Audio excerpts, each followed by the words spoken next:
Si può mentire agli altri possiamo far credere che noi siamo i numeri uno, che noi abbiamo i soldi, che noi siamo felici, che noi non ci manca nulla. Quando la sera vi chiudete in una camera come questa e state solo con voi stessi, lì c'è poco da mentire. A voi stessi non potete mentire. Che questo viaggio mi ha dato ancora di più la consapevolezza che bisogna puntare su quello che si ha e non su quello che si vorrebbe avere. E no dai, perché dobbiamo iniziare dalla fine del viaggio? Iniziamo dal principio, raccontiamolo da capo.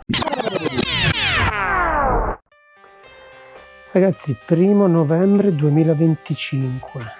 Ma il meteo non è bello. Oggi ci sarebbe piaciuto andare al raduno che si fa sul passo del Ghisallo, dove c'è anche il monumento dedicato ai caduti del motociclismo. Andare sotto l'acqua per vedere posti visti e rivisti, anche no. E visto che comunque ho un bel po' di cose da fare, uno fra tutti fare il tagliando al GS, ne approfitterò per fare il tagliando appunto al GS-one. 7-8 novembre magari potremo approfittare per fare un giro da qualche parte, 15 e 16 novembre saremo in Abruzzo e poi il 19 novembre partirò per la Tunisia. Al GS mancano 200 km per accendersi la spia del service e allora, visto che oggi è così, domani sarà anche peggio, perché tra un po' ritornerà a piovere e domani mette pioggia tutto il giorno, allora ne approfitto per fare i lavori di manutenzione che dovrei fare in settimana. Tra l'altro l'11 di novembre ho preso anche appuntamento dal Centauro Moto per montare un Trail Max Ride, soltanto il posteriore perché l'anteriore è in ottimo stato. Il posteriore è un po' consumato, ne ha ancora, ma non mi fido ad andare in un viaggio in Tunisia con un pneumatico che non è in perfetto stato. Quindi oggi ne approfitto per fare questi lavoretti qui, così siamo pronti per partire il 19 novembre.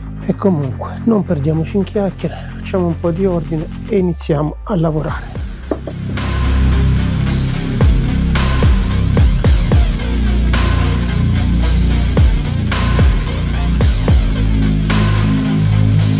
L'occorrente per fare il tagliando l'abbiamo già, filtro e olio, OBD link l'abbiamo, il cavo c'è pure, il cellulare, la tabella con i lavori da fare, con i chilometri del mezzo e la data odierna. Si può dare fuoco alle polveri. A few days later. Ragazzi, non mi crederete, ma mi trovo nella stessa condizione in cui mi sono trovato prima di partire per la Turchia, ovvero ieri la batteria, questa qui al gel che avevo montato tipo l'11 agosto, poco prima di partire per le ferie in Turchia, ho fatto fatica ad accenderla a moto, anche mettendola sotto carica non supera i 12 volts. Allora, cosa ho fatto? Visto che l'ho presa pochi mesi fa, dall'11 agosto ad oggi sono passati pochi mesi, ho attivato la garanzia con Amazon, ho attivato il reso, adesso restituisco questa qui in gel e sono tornato a montare la vecchia Yuasa. Nonostante fossero mesi che non è sotto carica, segna un bel 12.7, quindi porterò la Yuasa in Tunisia. Come sempre avrò con me il booster e speriamo di non averne bisogno. Vi aggiorno per quel che riguarda lo stato della batteria. 8 novembre 2025, ieri ho montato la batteria Yuasa che avevo scartato ad agosto. Tutta la giornata di oggi, fatti più di 300 km, avrò spento e riacceso la moto oltre 20 volte e sempre partita al primo colpo. Adesso la riaccendo davanti a voi, ma non ho dubbi che possa partire anche ora. Direi tutto perfettamente funzionante. I sensori sono tornati a vivere entrambi. La gomma posteriore l'abbiamo cambiata, non resta che caricare il mezzo e iniziare il viaggio.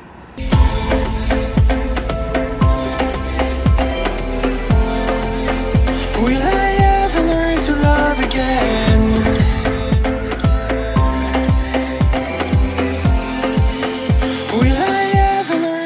Ragazzi, buongiorno, bentornati o benvenuti sul canale. 19 novembre 2025. La giornata è soleggiata ma è particolarmente fresca. In questo momento ci sono ben 3 gradi. Il viaggio in Tunisia inizia così. Saluta Venerita al volo, va. Ci passiamo, saluta al volo e si prosegue per Genova. È la prima volta che vedo questa scritta: coda dopo bivio a 7 a 12 per manifestazione. La giornata, ragazzi, è pazzesca, meteo superlativo, siamo a circa 40 km dal porto. Giunti a Genova, guys, adesso si punta il porto, che siamo esattamente a 1,3 km, ma c'è tutta una piccola gincana da fare qui. Fino a poco fa il traffico non ve lo dico neanche. Fortunatamente ci sono 13 gradi e mezzo, quindi c'è probabilmente il rischio di qualche piccolo scroscio d'acqua. Destra e poi sinistra ancora, eccolo qua, Tunisi, grandi navi veloci. Rispetto all'altra volta, guys, c'era un mare di gente, è vero che era pure Natale. Adesso dovremo sgattaiolare abbastanza in fretta, spero. Comunque, ci mettiamo l'anima in pace e ci facciamo la nostra fila. Tunisi! Allora, biglietto e passaporto. Grazie mille. Eccoci qua, adesso non vi fate abbindolare perché bisogna salire su quella scala lì e andare a fare i controlli. Vi facendo di andare tutte di qua. Go, grazie. C'è qualche altra motina qui davanti. Opla. Hi.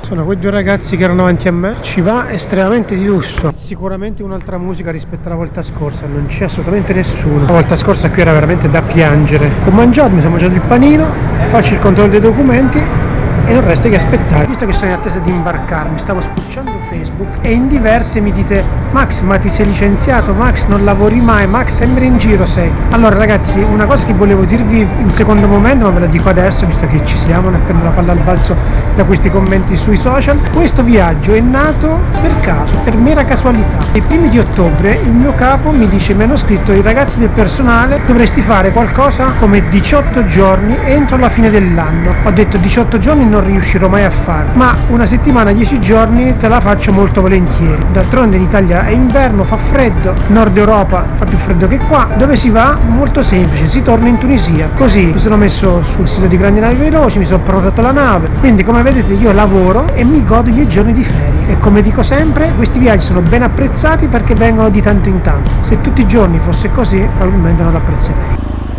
Alle 4 circa entriamo dentro la Suprema. E voilà, questa è la mia stanza. Bagno, doccia. A questo punto ci facciamo una doccia e speriamo che la navigazione vada per il verso giusto. Quando sarà il momento faremo i controlli tunisini che si svolgono a bordo. Per quel che riguarda la moto ho già compilato un format online, ho un QR code da mostrare. Per quel che riguarda invece la persona fisica dovrò fare come tutti gli altri la coda e registrarmi presso la polizia di frontiera tunisina. Dopo la doccia si sta decisamente meglio. Ho chiesto ai ragazzi dell'equipaggio dove si facessero i controlli da parte delle autorità tunisine e mi hanno confermato che questa volta non saliranno a bordo le autorità tunisine perché quella tipologia di controllo va fatta solo nei periodi di grande affluenza e quindi i controlli li farò una volta che arrivo a Tunisi. Ragazzi, buongiorno, 20 novembre 2025. La notte in nave è andata molto bene. Il mare ci ha dato tregua, ma soprattutto dopo cena mi sono preso la xamamina e praticamente ho dormito come un sasso fino a questa mattina. Sono circa le 9, ho fatto colazione e adesso, visto che ho tempo, toglierò l'intimo invernale per prendere l'intimo estivo. L'intimo estivo cosa userò? Questa è una novità di cui vi parlerò tra un po'. Maglia dell'AG Plus a manica corta, i leggings, sono armato anche del leggings di AG Plus e maglia a manica lunga sempre di AG Plus. Questa è quella che credo sfrutterò maggiormente perché viste le temperature che ci sono adesso ci giriamo tra i 20 e i 21 gradi massimi di giorno, immagino di usare prettamente questa. In caso dovesse fare più caldo a quel punto userò anche quella a manica corta, ma la novità che sul sito non è ancora presente e che sono semplicemente curioso di provare sono questi fantastici box. Sono un po' lunghetti, arrivano poco sopra il ginocchio. La cosa comoda di questo qual è? Che fasciando il cavallo e scendendo ampiamente lungo la fascia mi permette un movimento ampio senza avere problemi col pantalone tecnico. Questa è la novità di AG Plus che prossimamente sarà sul sito, ma per ora è ancora in fase di test e bisognerà attendere un pochino. Adesso mi farò tutte queste cose e poi esco fuori e vado a vedere che tempo c'è. Non lasciatevi abbindolare perché c'è un vento potentissimo sui fianchi della nave, è qualcosa di micidiale. La nave sta andando in questo momento controvento, devo tenere il cappello, sennò pure quello vola. 17:51, questa è la fila che c'è qua, o fin quando si può si scavallerà in qualche maniera. Vediamo un po'. Ho incontrato anche dei ragazzi italiani, 3, un 1250 Super Adventure, un Africa Twin, un Transalp, sono dietro di me. Mentre questi altri qui davanti sono i ragazzi che sono tedeschi, erano in coda a Genova per intenderci.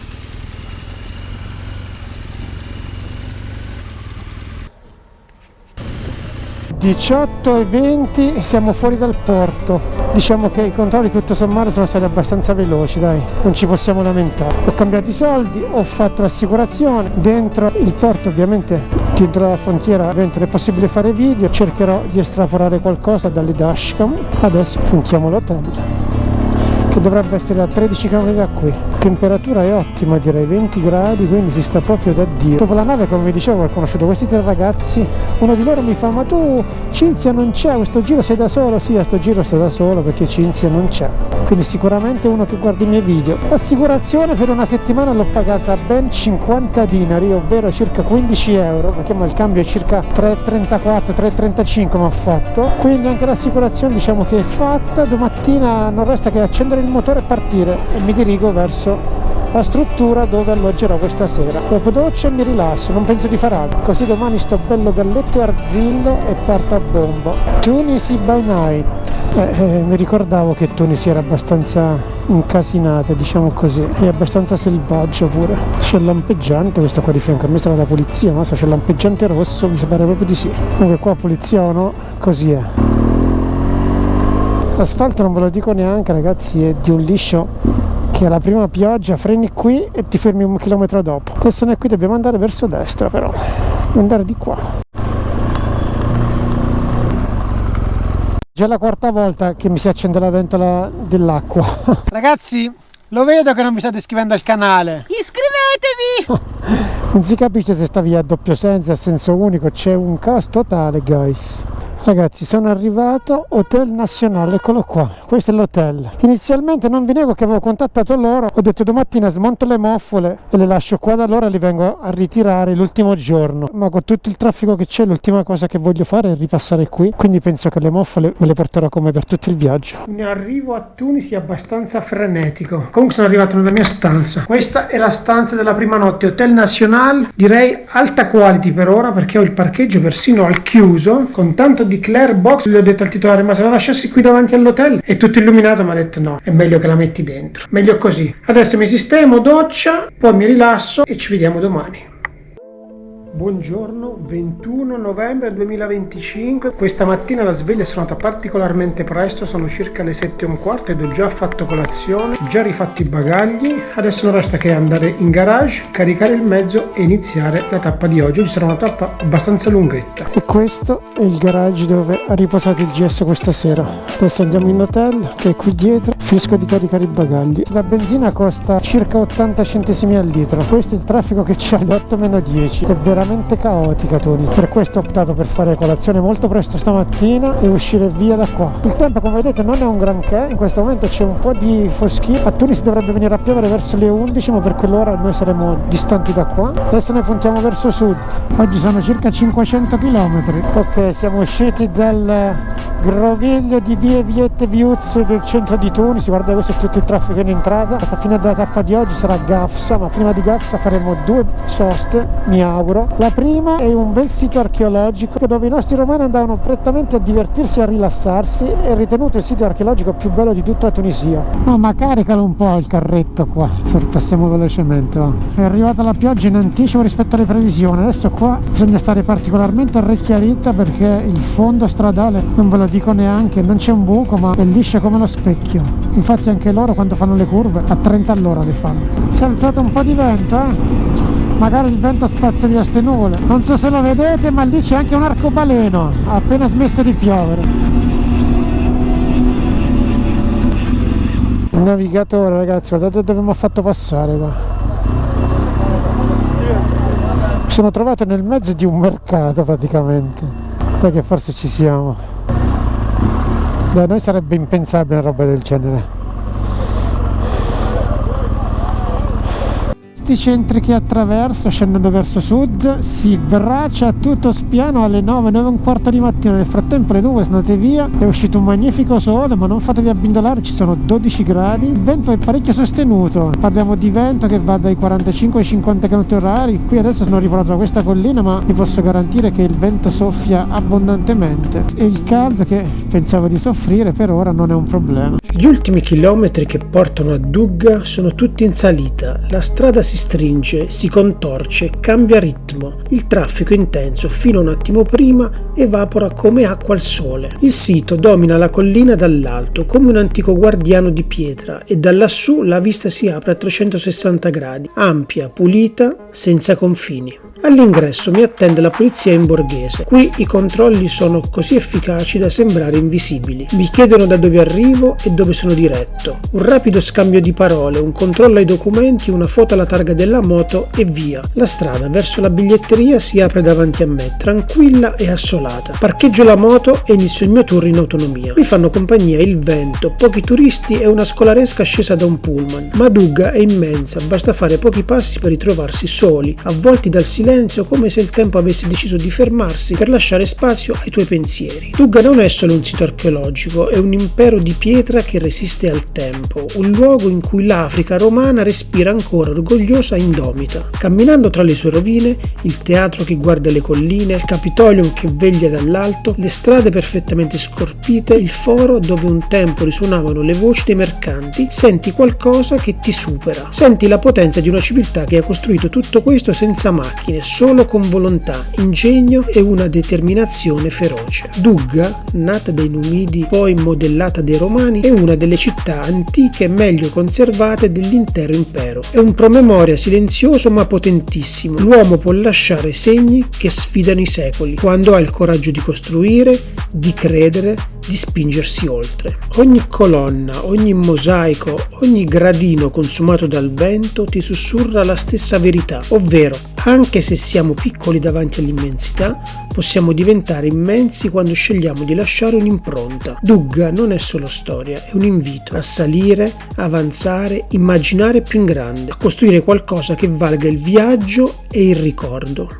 Avete notato come ho attrezzato la bandierina della Tunisia? Col vento di oggi sventola che è una meraviglia. Questo vento maledetto in questi tratti dove non c'è un albero che mi ripara mi sta dando delle sberle non da poco. Ecco, se non avete benzina potete farle da questi personaggi qui, tipo 1 e 1, 2. Vi fermate, dite quanto ne volete e in base a quello che vi mette dentro il serbatoio pagate. Ovviamente all black. Io ho fatto il pieno, quindi dovrei arrivare tranquillamente a Gafsa senza problemi.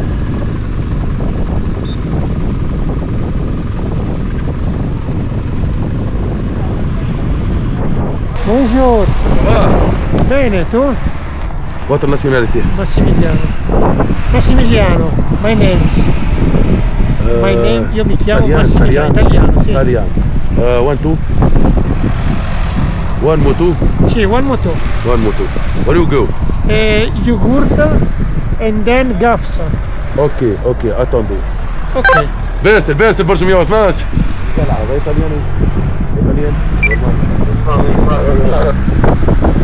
دراجة نارية من الحجم الكبير، جنسية إيطالية، يقول اللي هو ماشي للقلعة ومن بعد قفزة، حاليا على مستوى المفترق. واضح 160 واضح كل جزء المال نجيب انا راجعين البيان واضح 161 يا مدير attendez ici la police arrive with you. Ok. 5 minutes. Ok ragazzi, qui più si va verso questa parte qui della Tunisia e più si è soggetti a controlli, l'avevo messo in conto, però ci tenevo a passare e quando ho visto che mi fermavano ho pensato immediatamente che il problema fosse quello. Adesso mi ha detto aspetta 5 minuti, arriva la polizia che ti scorta. È arrivata la polizia, come si fa? Vediamo che cosa dicono loro. Fondamentalmente credo che dovrò seguire loro.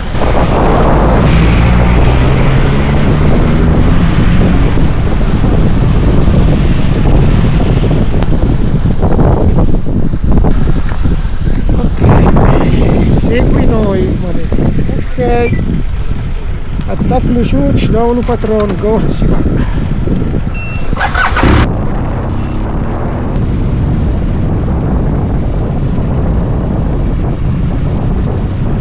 hanno chiesto anche loro dove andavo, che direzione avrei preso, mi ha detto segui noi. Quindi ragazzi, anche a Yugurta il drone non sarebbe volato, per due motivi: per la pulizia e soprattutto per il vento. La scorta, a dir la verità, è durata una quindicina di chilometri, non di più. Adesso più avanti o mi fermeranno altri e mi prenderanno in consegna altri poliziotti, oppure non lo so, sarà problematico quel paese che ho attraversato, non lo so, vedremo come si evolve la questione.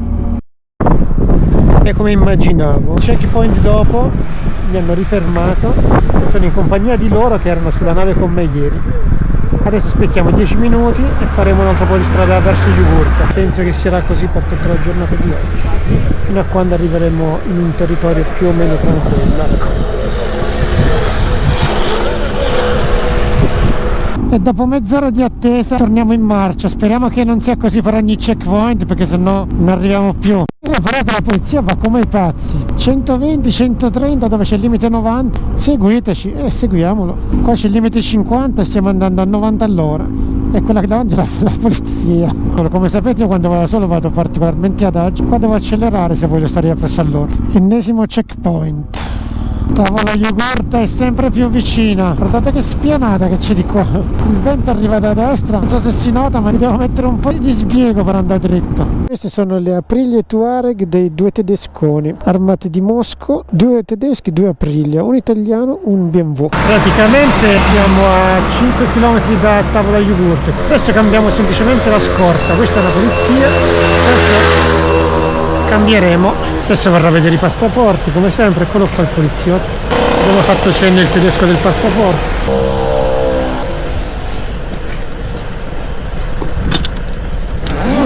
Eccola qua, Tavola Yugurta. Sulla strada che sale lenta verso la montagna, sento la forza di Yugurta scorrere dentro di me. Ogni curva è una sfida, ogni metro un passo verso qualcosa di più grande. Il rombo della moto si fonde con il silenzio degli altipiani e in questo contrasto nasce la mia determinazione. Mi avvicino alla cima, l'aria si fa più sottile, gli spazi più ampi, la luce più intensa. Davanti a me solo rocce antiche e creste che parlano di battaglie, di resistenza e di coraggio.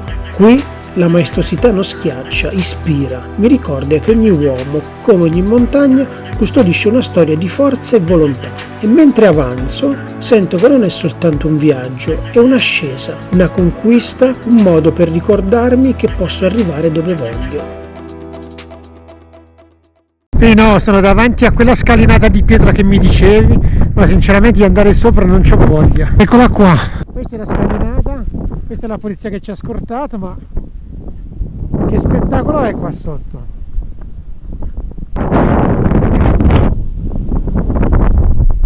C'è un'aria gelida, ragazzi. Lo spettacolo è tanta roba, guardate qua sotto che magnificenza che è. Qua sotto è veramente incantevole, ma c'è un vento.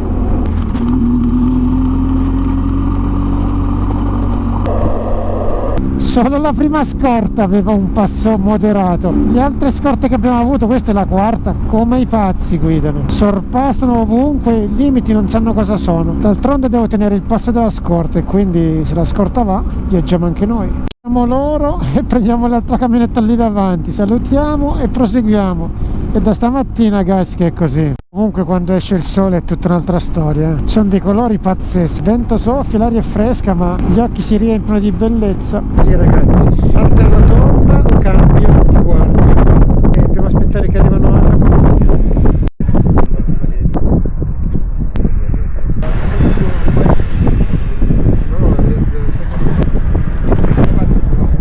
La foto, togli il passaporto e si prosegue. Siamo qui ad aspettare l'ennesima scorta. Arriveremo a Gafsa sicuramente con il buio. La cosa che mi consola qual è? Che questa sera ha una bellissima struttura con le terme all'interno, quindi visto e considerato che il cibo ce l'ho a bordo, arrivo, check-in, mi tuffo dentro una vasca termale e mi rilasso lì dentro. Questi sono i programmi di questa sera. Questo è il contesto dove siamo adesso.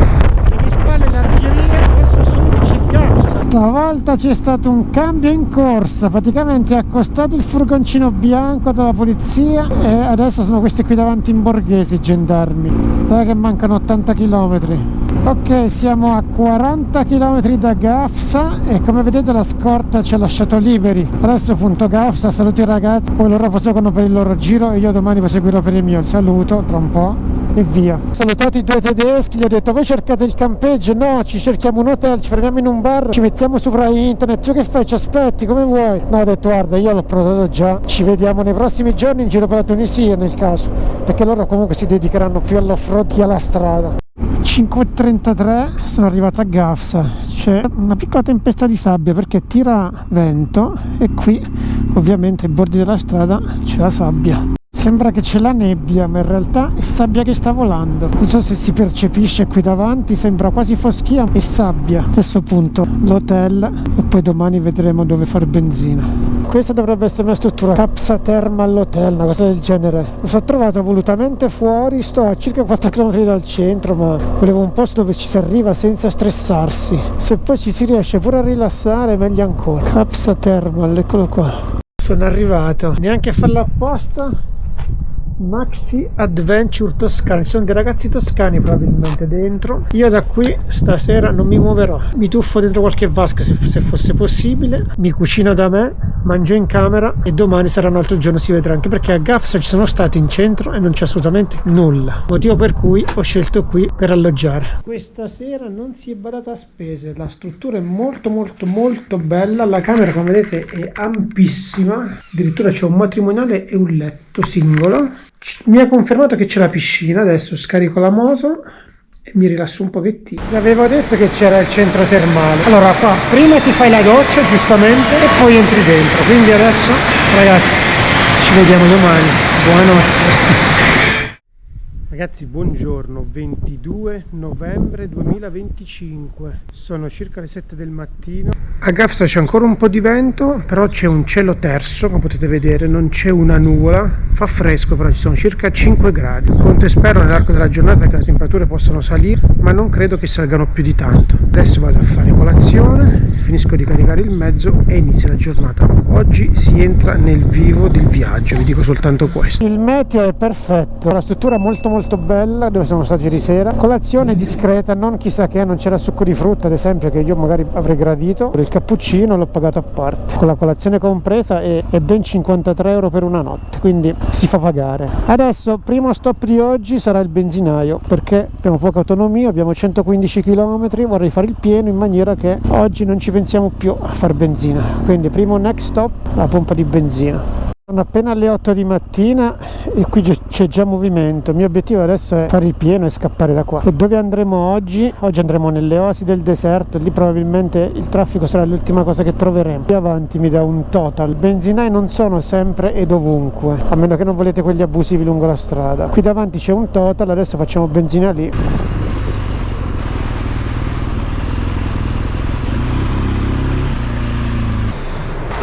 Come vi dicevo, non sono molto frequenti i benzinai, quindi come vedete c'è la fila qua.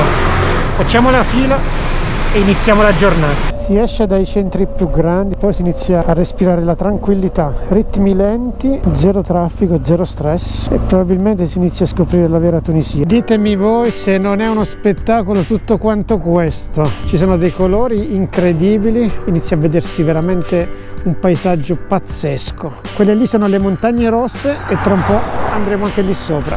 E Tuzur, dove passeremo più tardi, sono 80 km. Questo è il contesto dove sono adesso. Oggi, come vi dicevo, inizia il vero viaggio.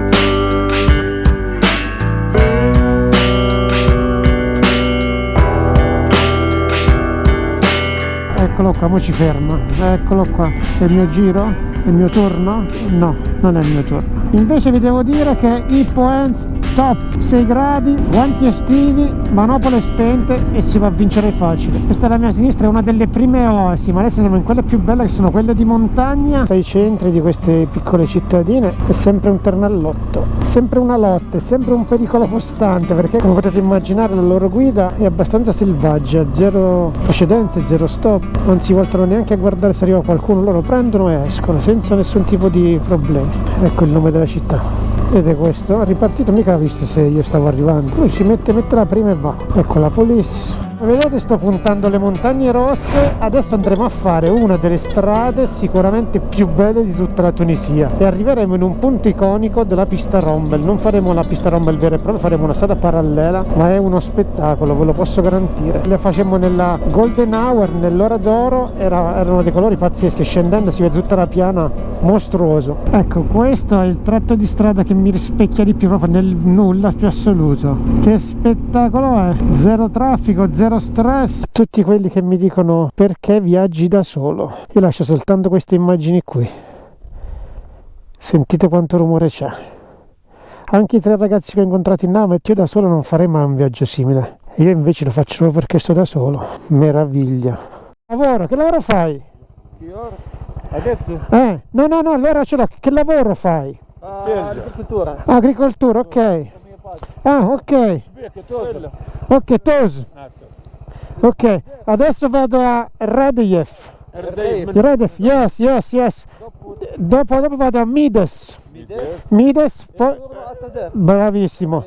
Poi il lago Salato e poi Kabili. قبيلي sì. Kabili. اقعد عندي ضيف 3 ايام اقعد عندي A mia casa 3 giorni. Ah, ok. Benvenuto in Tunisia. Grazie mille. Buona giornata. Come ti chiami? Massimiliano. Piacere, benvenuto in Tunisia. Buona giornata, grazie mille.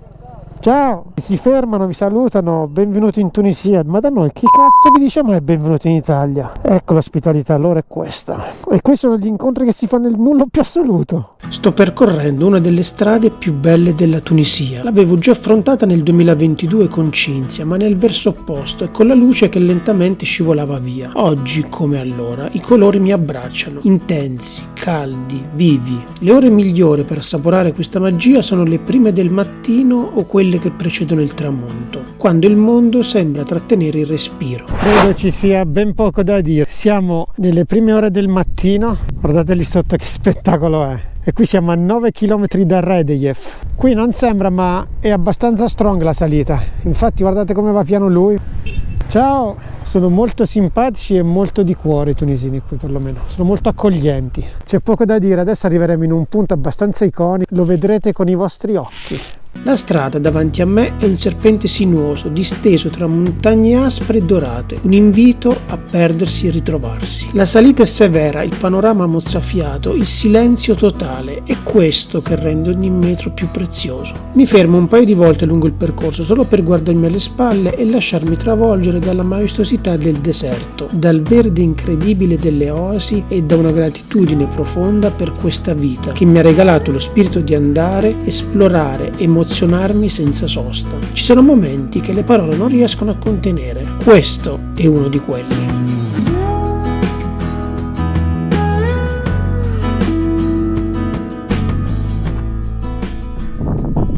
O no? Fantastico tutto questo. Gli ultimi chilometri che ci porteranno a Radejev. Radejev è quella cittadina lì. Eccoci qua, questo è Radejev, questo è l'ingresso. Si supera Radejev e questo è lo spettacolo davanti a voi. Adesso io sto puntando l'oasi di Mides. In realtà avrei dovuto proseguire per Tamerza, che è di là. Questa strada qui va dritto, davanti a voi c'è l'Algeria. Praticamente adesso troveremo, se la polizia non mi bloccherà in qualche maniera, la frontiera tunisina e quella algerina. E poi scendiamo verso Tamerza e poi iniziamo il giro per le oasi di montagna. Volevo fare questa esperienza qui perché è una strada che non ho mai fatto, non ho mai percorso, e volevo sfiorare l'altra frontiera tunisina e praticamente l'Algeria. Questo è il punto di contatto più vicino all'Algeria. 2 chilometri per la frontiera tunisina ai confini con l'Algeria. Questa è una strada che non avevo mai fatto, ci tenevo a farla. So che è una zona un po' complessa, infatti ci sono diverse postazioni militari lungo la strada. Meno di 1 chilometro dalla frontiera. Alla mia sinistra c'è una postazione militare tunisina, ecco qua, questo è il punto più vicino all'Algeria. Eccola qua, questa è la frontiera tunisina e dall'altra parte ovviamente c'è l'Algeria. Adesso noi qui non ci fermiamo, proseguiamo e scendiamo verso Mides, che è una delle oasi più a stretto contatto con l'Algeria. Qui chi ha fatto volare il drone ha avuto non pochi problemi per ovvi motivi di sicurezza. Dima, ti ricordi quando mangiammo qui, ne facemmo lo spuntino, questo gabbiotto qua? Ci sedemmo lì e consumammo il nostro pasto. Beh, è totalmente rifatta la rotonda, adesso però puntiamo Mides. Italiano, francese? Italiano. Bene, tutto bene? Sì, tu? Bene, bravo, forza Italia. Fresca giornata. Sì, sì. Alla moto no, solo alla moto. Beh, alla moto bisogna coprirsi. Se ti copri va bene. A piedi tranquillo, bene. Sì. A piedi, marciati a piedi. Sì, sì. Sono stato qui già altre volte. No, faccio un giro veloce. Ho lasciato la moto lì e adesso inizio a incamminarmi verso il canyon che ovviamente vedrò dall'alto. Ironia della sorte, mentre mi stavo svestendo sono passati ancora i due tedeschi con cui ieri ho fatto gran parte della strada. Golden Canyon, di sotto è possibile arrivarci anche a piedi. Che spettacolo è. Adesso capite perché vi dicevo che se avessi potuto portare il drone qui sarebbe stata una roba estremamente hard, estremamente porno, come dico sempre. Non vi nego che mi fa un po' strano stare qui da solo, posto completamente deserto, non c'è assolutamente nessuno, tutti quanti sono in quel punto lì e da qui praticamente si può scendere sotto il Golden Canyon, ma sinceramente è una bella passeggiata, eviterei molto volentieri. Volendo si potrebbe scendere anche in moto giù, c'è un sentiero impegnativo sicuramente perché ci sono 2 o 3 tornanti belli in piedi, come vedete pieno di sassi molto smossi, quindi sicuramente con una moto specialistica o comunque se non si vuole rischiare di cadere, però il posto merita decisamente. Mides vale assolutamente il viaggio, o meglio le oasi di montagna valgono sicuramente il viaggio. Lì, come vi dicevo, quella è Algeria, di qua è Tunisia. Tra l'altro questo è il periodo di raccolta dei datteri. Infatti l'altra volta quando venimmo Arafat ci riempì una bella busta di datteri, ci fecero compagnia per gran parte del viaggio, li consumammo e li riportammo anche a casa. Ottimi, chissà se stavolta Arafat farà il bis. Adesso da qui puntiamo l'oasi di Tamerz. A pochi chilometri da Mides c'è praticamente l'oasi di Tamerz, che è questa qui sotto. Adesso cerco di fermarmi in un punto dove si vede dall'alto e vi faccio vedere la vecchia città di Tamerz. Questa qui sotto praticamente è l'oasi di Tamerz. Questa è la vecchia città, quello che resta della vecchia città. Praticamente che è successo? Che un'alluvione di 21 giorni sciolse letteralmente le case che qui sono fatte di terra. Piove talmente tanto e per talmente tanti giorni che praticamente la città fu rasa al suolo. Questo è quello che resta delle case della città vecchia di Tamerz. GS possente, poderoso, lui va. Adesso ci attende l'oasi di Cebica, poi Tesur e poi ci aspetti il lago salato. Ragazzi, Farouk! Ho incontrato Farouk, quello che... No, perché gli italiani che vogliono Farouk vero vanno anche alla polizia e chiedono dove Farouk, dove Farouk. Capito, chi vuole Farouk vero va alla polizia, io l'ho incontrato per strada. Guys, altra strada senza curve qua, e senza pendenza soprattutto. Mo questi qua in mezzo alla carreggiata sono costretto per forza di cosa a tagliarli in questa maniera, ma i ragazzi che avevo visto sulla nave adesso bene bene, ieri sono sceso da Tunisi verso Dugga e poi ho fatto Gafsa, quella strada che diceva pericolosa. Effettivamente ci hanno scortato la polizia dall'inizio alla fine. Dall'inizio alla fine ci hanno scortato la polizia fino a Gafsa e poi da lì adesso vado verso, ho fatto le oasi e poi me ne vado verso giù. Voi dove state andando? Noi, non lo so, io seguo lui. Ok. Comunque questi sono una figata. Questa è una figata, li volevo lasciare la prima sera a Tunisi, dove dormivo era incasinato, l'hotel era pieno di traffico, mi sono portato appresso, ma a vedere le temperature che ci sono, guarda, a dicembre ho trovato 22, 23, 28 di giorno, quando arriva a 16 di giorno, è pazzesco.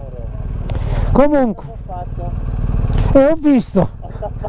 Sedaria, non ce la faccio, fa freddo. Sì, fa freddo. Va bene, buon proseguimento. Ciao. Ciao, ciao, ciao, ciao. Adesso mi fermerò in qualche punto perché ci sono delle viste pazzesche. Però mi ricordo che più in alto c'è un bel punto panoramico, una bella piazzola, penso che mi fermerò lì.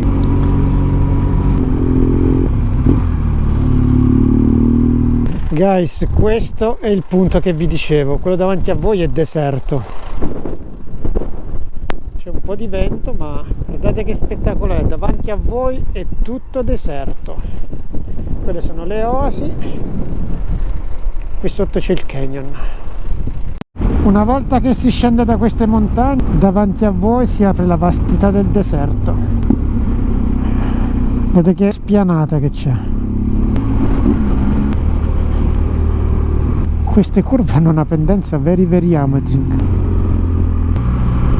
Ladies and gentlemen, davanti a voi il deserto. E se ci fossero dei dubbi, c'è anche il cartello a ricordarcelo. Next stop Cebica. Il sole è alto e la giornata sembra disegnata apposta per accogliere chi arriva fin qui. Quando raggiungo l'oasi di Cebica scopro di essere solo. Nessun gruppo rumoroso, nessuna bancarella, nessuna voce che rimbalza tra le palme come nel 2022. Solo il silenzio. Parcheggio la moto e mi addentro nell'oasi. Cammino senza incontrare anima viva, accompagnato dal fruscio del vento e dal suono dei miei stessi passi che rimbalzano sulle rocce come piccoli tamburi. È una solitudine che non pesa, anzi, mi avvolge e mi accoglie facendomi sentire parte di questo luogo sospeso nel tempo, dove ogni sasso, ogni foglia, ogni soffio d'aria sembra voler raccontare una storia antica. In questa calma perfetta, Cebica rivela la sua vera magia. Ci sono dei forti contrasti tra i bambini piccoli che ti corrono incontro e ti salutano e quelli un po' più grandi che ieri, ad esempio, in un paese in particolare, quando eravamo scortati dalla polizia, uno di loro ha raccolto una pietra e l'ha lanciata contro uno dei ragazzi tedeschi. Quindi, non so, bisognerebbe comprendere anche loro. Se magari sono arrabbiati con il mondo, posso capirli, perché visto le condizioni dove sono, probabilmente anche io lo sarei. Ma le emozioni di oggi non sono finite, anzi ne restano ancora due. Tozeur e il lago salato. C'era un cartello poco fa che avvisava attenzione, sabbia in mezzo alla corsia. Come vi dicevo, il vento sta soffiando forte da qualche giorno, guardate qua, fa dei cumuli di sabbia importanti e se andate veloci e di colpo vi trovate un cumulo di sabbia bello alto, passerete qualche brutto momento. Ho scelto questa strada secondaria per arrivare a Tozeur, speriamo di non pentirci. Proseguiamo, vediamo com'è. Per ora non è male. Sì, si sompetta un po'. Qui a Tozeur c'è il palmeto più grande di tutta la Tunisia e vi posso garantire che davanti a me c'è una distesa verde che la metà basta. Quindi palme e datteri come se non ci fosse un domani qui a Tozeur. Ecco qui, stiamo entrando. Questa è sabbia, ragazzi.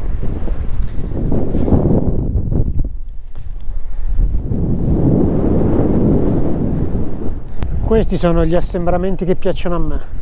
In mezzo al nulla da solo. Non è cattiveria, probabilmente volersi bene, voler bene a se stesso. Ognuno deve essere libero di fare ciò che gli piace. A me stare da solo è una cosa che piace particolarmente. E allora perché non godersi questi momenti di estrema solitudine? La compagnia va bene, ma a piccole dosi. Alla fine della fiera avevo scelto di fermarmi qui con la scusa che facevo una foto. Avrei fatto un caffè, l'ho già preparato, adesso aspetto che sale. Sono passati questi tre ragazzi che vedete dietro di me. Ci siamo conosciuti sulla nave, mi hanno riconosciuto dal canale probabilmente. Dove vai, dove non vai? Ho detto guarda, io mi fermo intanto, qui mi fermo a fare un caffè, visto che grazie a Dio non c'è nessuno. Ho detto guarda, se non ti spiace prendiamo anche una bel caffè, cioè, noi abbiamo quella elettronica e anche io, quindi adesso ci berremo un caffè in compagnia e poi proseguiamo. Ce l'ho, eccolo qua, già mi sono attivato, un caffè in strada non si nega mai. Stiamo attraversando il lago salato e tra un po' arriveremo al pullman che è un'icona di questo. Ciao guys! Ora mi hanno affiancato, mi hanno fatto tipo un video verticale, quindi probabilmente mi vedrò in qualche reel su qualche loro profilo. Allora ho attivato la 360 e quindi vedrete anche loro nel video. Acqua ce n'è sia da una parte che dall'altra. Lì il pullman, vediamo se è il caso di arrivarci o meno. Dubito, perché qua come vedete c'è acqua un po' dappertutto, però magari poi vediamo. Anche l'altra volta ci fece questa sorpresa il lago, bagnato un po' dovunque, ma poi per arrivare al pullman, non voglio cantare vittoria troppo presto, ma sembra fattibile la questione. Siamo in mezzo ad un mare di sale. Second time, seconda volta, tanta emozione. Qui siamo a un'altezza di ben meno 12 metri sotto il livello del mare. Qualcuno ha perso una bandiera italiana qua. Comunque si scivola, quindi vuol dire che tanto asciutto non è. Ci ha permesso di arrivare fin qua, va bene. Fino a qualche chilometro prima di arrivare qui ero quasi certo che non ci sarei potuto arrivare, perché vi garantisco che nella parte che ho superato del lago, c'era molta acqua e il lago era molto bagnato sia da un lato che dall'altro. Però come sempre il destino toglie in alcuni casi e dà in tanti altri. Quindi che vi devo dire, in questo momento sono da solo qui, io e il vento probabilmente lo sentite perché sta soffiando, c'è una distesa bianca davanti a me, meraviglioso, sono circa le 4 del pomeriggio, una luce superlativa, io sono veramente emozionato di essere tornato qui per la seconda volta, bello, veramente un posto fantastico questo qua. Stando da solo anche questo viaggio mi ha fatto riflettere su tante cose della vita, come vi dicevo il destino tante volte toglie ma tante altre dà. Vita comunque anche con le difficoltà che ci mette davanti tutti i giorni, perché tutti abbiamo i problemi, chi più chi meno, c'è chi li manifesta e chi li vive interiormente, ma tutti quanti abbiamo delle magagne, dei problemi, a volte ci lamentiamo fin troppo di alcune cose e forse a volte ce la prendiamo veramente tanto per delle cose che fondamentalmente non sono dei problemi, ma probabilmente non avendo problemi seri a volte si dà peso, si dà rilevanza a qualcosa di più futile. È fantastico essere qui ed essere da solo. Più di 40 minuti che sto qua, non è arrivato nessuno, ho detto fammi fare subito 2 foto e 2 video perché sennò magari arriva qualcuno. Sento passare delle auto di tanto in tanto, ma sono solo io, il GS, il pullman e i miei pensieri. In questo momento alcuni sto condividendo con voi, ma vi posso garantire che stare qui con una giornata fantastica come questa, c'è un sole magnifico, dei colori che neanche a dirvelo, le ore migliori per essere qui sono o il mattino presto o quando il sole già sta iniziando a scendere, semplicemente perché i raggi non vanno a colpire il bianco che altrimenti brucierebbe tanti dei colori, ma è semplicemente fantastico. Adesso però torno in sella e punto Kebili, dove mi attende Arafat. Arafat è una struttura dove andammo la prima volta con Cinzia, molto semplice, molto spartano, ma ci siamo trovati veramente bene.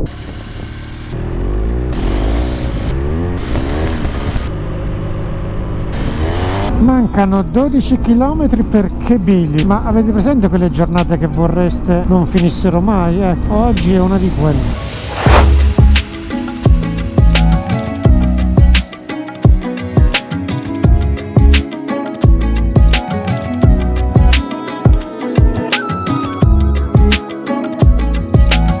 Eccolo qua l'ingresso di Kebili, 16:55.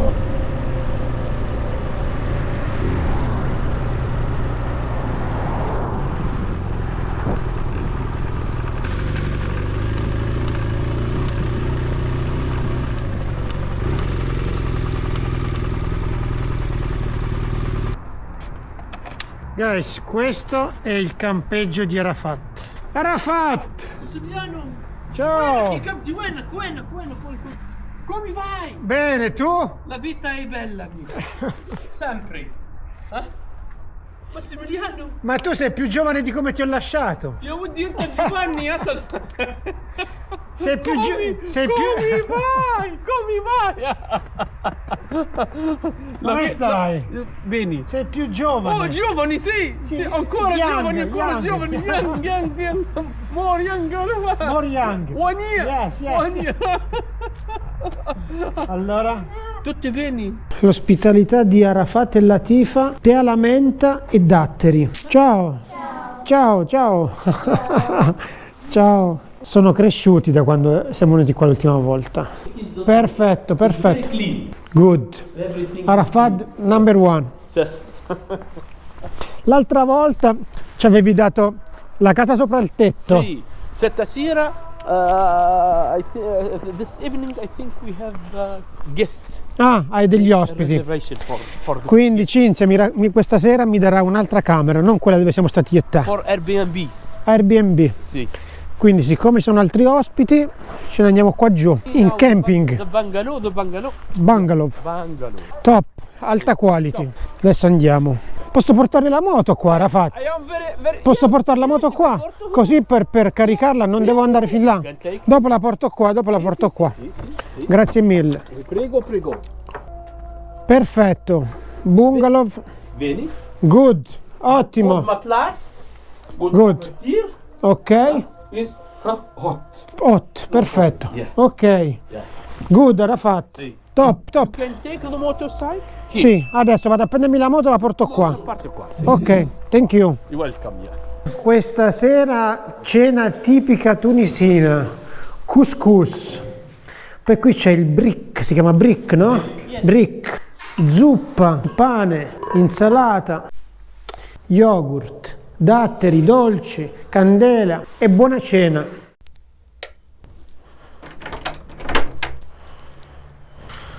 Buongiorno, 22 novembre 2025. Allora, vi dico subito che in questo momento ci sono 3 gradi, fa particolarmente fresco. La struttura dove ho dormito ovviamente non ha il riscaldamento. Fortunatamente c'era una coperta abbastanza pesante, mi sono messo quello, ma vi garantisco che fa letteralmente freddo per il periodo. Nel 2022 venimmo a dicembre con Cinzia, c'erano delle massime da queste parti, qui siamo a Chebili, dai 28 ai 30 gradi nelle ore centrali. Beh, per farvela breve, ieri non ho superato mai i 16 gradi, quindi ci sono ben 12 gradi di differenza, praticamente fresco, molto fresco. Adesso vado a lavarmi perché il bagno è ben a 50 metri dalla stanza, poi farò colazione, a quel punto porterò qui la moto, visto che la moto ce l'ho ben distante da qui, carico nel mezzo e inizieremo la giornata.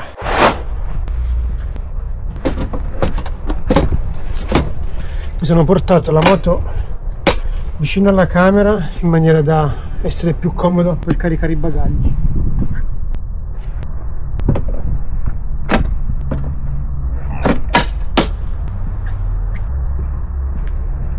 Ne ho approfittato anche per lavare dei panni, quindi questa che vedete qui sopra è la dry bag, mentre vado si asciugheranno. Ho lavato le calze, l'asciugamano con cui mi sono fatto la doccia che non si era ancora completamente asciutto. Roba non si asciutta semplicemente perché di sera fa freddo. In questo momento da 3 siamo passati a 5 gradi. Man mano che va avanti la giornata ovviamente si salirà, ma rispetto a quello che c'era qualche anno fa c'è letteralmente un abisso. Arafat ci ha omaggiato dei datteri, sono i suoi datteri, 1 chilo di datteri. Grazie Arafat. Prego amigo, prego. Perfetto, grazie Arafat. Grazie. Prego amigo. Grazie L'anno prossimo inshallah. L'anno prossimo. Sì. Ciao. Grazie. Prego. Questa me la mettiamo qui dentro. Sì. La chiave di camera. Sì, te l'ho messa lì. Sì. Grazie Rafat. Prego amigo. Ciao. Un'altra volta. Buoni viaggi. Grazie. Prego. Prima sosta della mattina alla pompa di benzina. Poi non dite che non sono simpatico. Mentre sto editando il video mi sono reso conto anche della rima. Benzina, mattina. Faccio il pieno. Da Arafat, pernotto, cena, colazione ho speso poco meno di 38 euro. Adesso facciamo il pieno e siamo pronti per un'altra giornata. Il sole è alto, nuvole non ce ne sono all'orizzonte. Adesso sto puntando la cittadina di Ghidma. Attorno a me solo deserto. E da chilometri e chilometri questa è la situazione, il nulla più assoluto, palme, datteri e sabbia. Stop, nessuno come vedete. Tra 5 km facciamo inversione.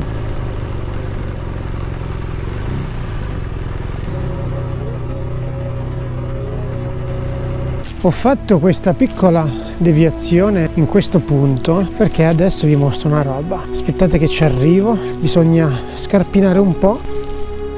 Ci sono delle dune di sabbia gigantesche qui.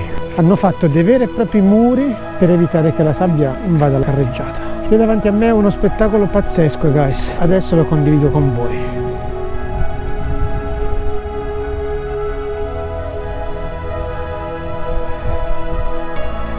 Davanti a me c'è un mare di sabbia. Un mare infinito di sabbia. Sabbia è lì, dove vedete il fumo, in mezzo a quel palmeto. Qui c'è la strada che riprenderemo noi, adesso dove c'è la porta del deserto, ma guardate che spettacolo è qui davanti. Pazzesco.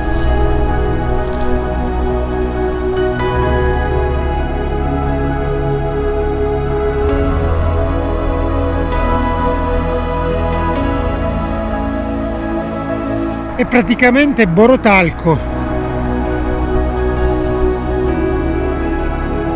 Meraviglioso. Ho fatto anche questo è una roba che ci tenevo a fare. Adesso si punta, ora diciamo che si può puntare 33 km. Ci attende la porta del deserto, i dromedari alla mia destra e davanti a voi la porta del deserto. Eccola qua, siamo tornati anche qui.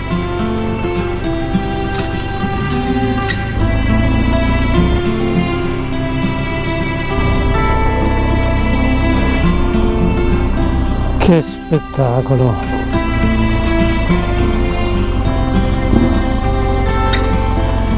Che spettacolo, guys! Amazing place.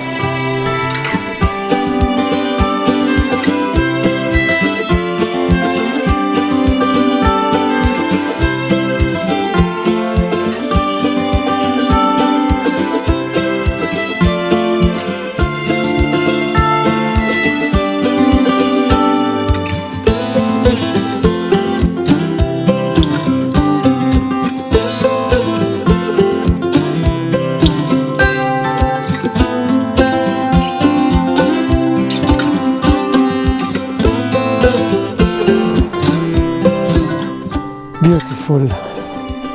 Sono molto contento di essere qui.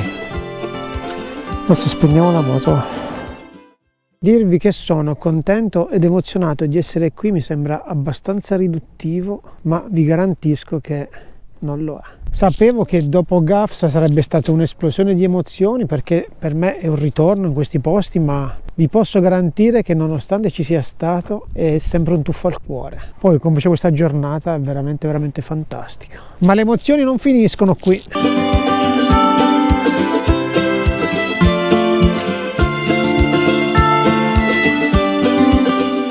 Eccole qui, le navi del deserto. Dopo aver messo anche le ruote sulla sabbia ce ne possiamo andare da Dus e proseguire il nostro giro. Qua si va di qua. Tradossi, tombini, buche, bisogna stare molto a Reykjavik, soprattutto nei centri abitati, anche perché loro, come vedete, non hanno neanche gli specchi, quindi non li guardano proprio, ma anche le auto che le hanno.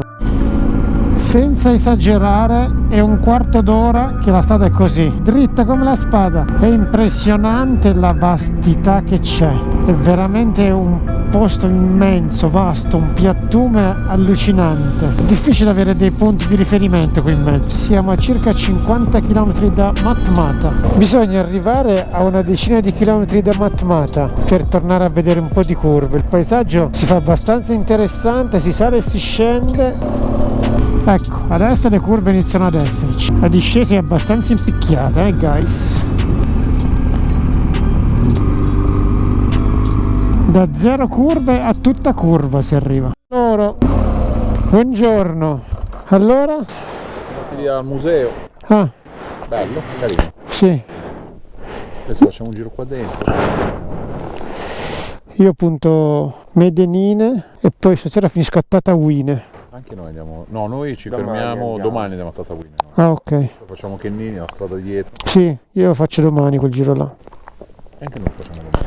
Domattina faccio Cenini e Chissare il Sultane. E... Sultano, bravo. Sì, mi sembra che si chiami così. Bravo. Questo è un museo. Adesso vediamo che ci esce fuori. Ovviamente sono a Matmata e su consiglio dei 3 ragazzi che ho incontrato lungo la strada mi ha detto vai che meriti. E allora adesso entrerò dentro, vediamo che cosa c'è. Non ho idea di cosa ci possa essere. Questi sono i granai, vedremo anche domani. Vediamo che ci propone. Ho visto che mi ha chiamato qua sotto, vediamo cosa mi propone qua. Boss, andiamo un po'. Ah, qua è un po' scuro però, ci si vede poco. Non è che ci si vede molto. Ok. Questo? Berbero, così.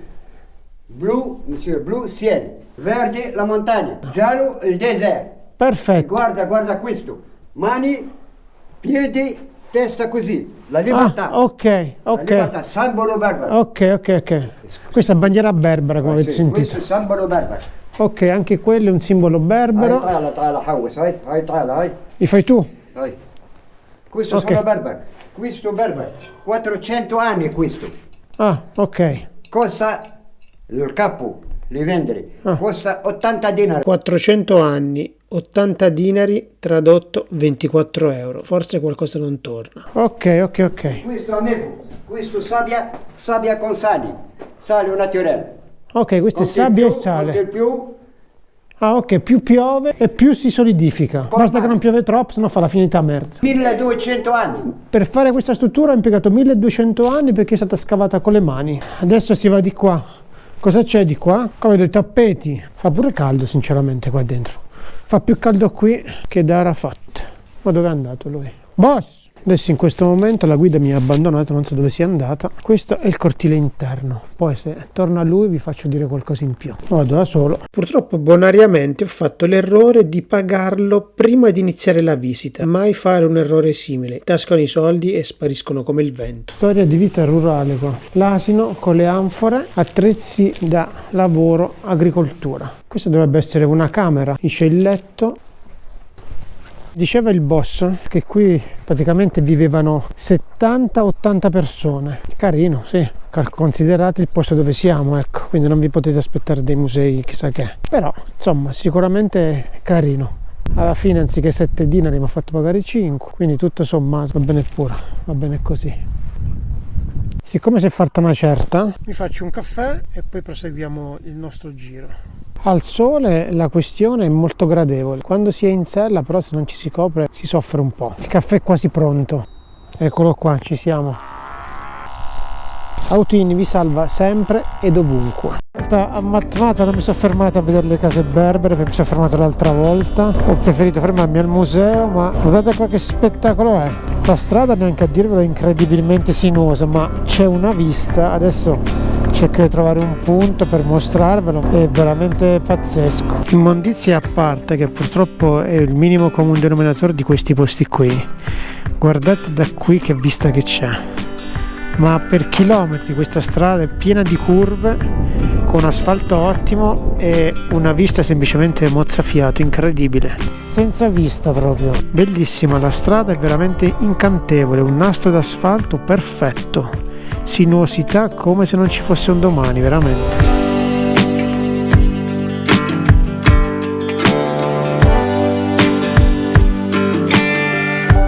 Qui è dove mi fermai a mangiare con Cinzia, su questo muretto qua. Guardate qua sotto che vista che c'è.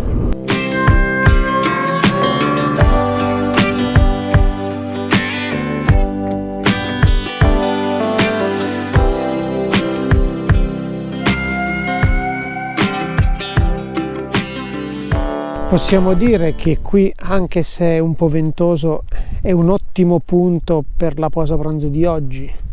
Sicuramente la vista non manca. Siamo a circa 50 km da Medellin. Lì c'è il GS, il cibo ce l'ho a bordo. Userò qualche pietra come sgabello e consumerò il mio pranzo.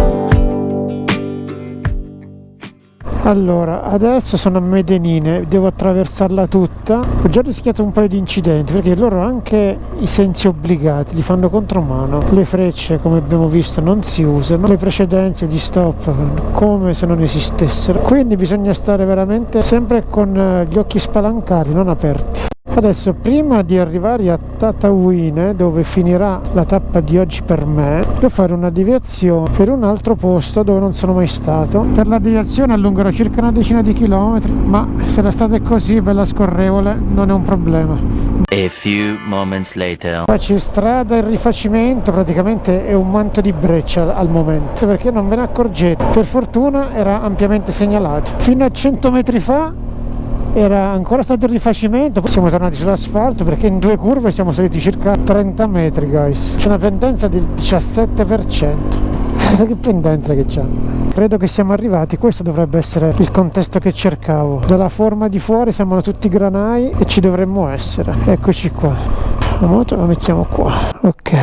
Sono arrivato all'hotel Xaredada. Dentro dovrebbe esserci una bella situazione, come vi dicevo. Appena arrivo vedo un ragazzo che mi nota, ho pensato fosse la solita guida, invece voleva farsi una foto con la moto. Posso farmi la foto con la moto? Certo, avvicinati, fatti la foto. Stavo scattando la foto, sento tu. Mi fa cadere il casco con la GoPro e tutto il resto, inevitabilmente è partito tutto il calendario. Poi mi è dispiaciuto perché si è sentito persino in difetto e non voleva neanche più farsi la foto. Alla fine la foto se l'è fatta e io porto i segni sul casco. Comunque, andiamo dentro. Questo è un hotel. All'interno di questo hotel è stata ricostruita un po' la situazione di Star Wars. Questi sono i vecchi granai che sono stati adibiti a camere, come vedete. Decisamente carino. Domani andremo a vedere degli altri granai molto simili a questi. La situazione qui è molto bella. vi devo dire la verità. Di granai ne ho visti diversi nel 2022, ma questo hotel è veramente tanta roba. Se sia una cosa d'epoca o se sia stato fatto non lo so, ma se è stato ricostruito è stato veramente fatto a dovere. La deviazione ne valsa sicuramente la pena. Per oggi direi che può bastare. Con una luce fantastica puntiamo Tatooine. 27 km per Tatooine, ma la strada secondo me regalerà ancora grandi emozioni, ci regalerà ancora qualche scorcio incredibile, ne sono quasi certo. E che vi dicevo che la strada ci avrebbe regalato grosse emozioni. Questa è l'ennesima oasi dentro un canyon pazzesco, poi con questa luce che ve lo dico a fare. I tentatori incriminati sono questi qui, ce ne sono a trilioni proprio, quando si attraversano i centri abitati soprattutto, ce ne sono di più o meno alti, ma se non state con le orecchie ritte saltate come i grilli. Arrivati a Tatooine adesso non resta che andare in struttura. Ho prenotato tramite Booking un appartamento, ci dovremmo essere dentro questa via qui, dovrebbe essere.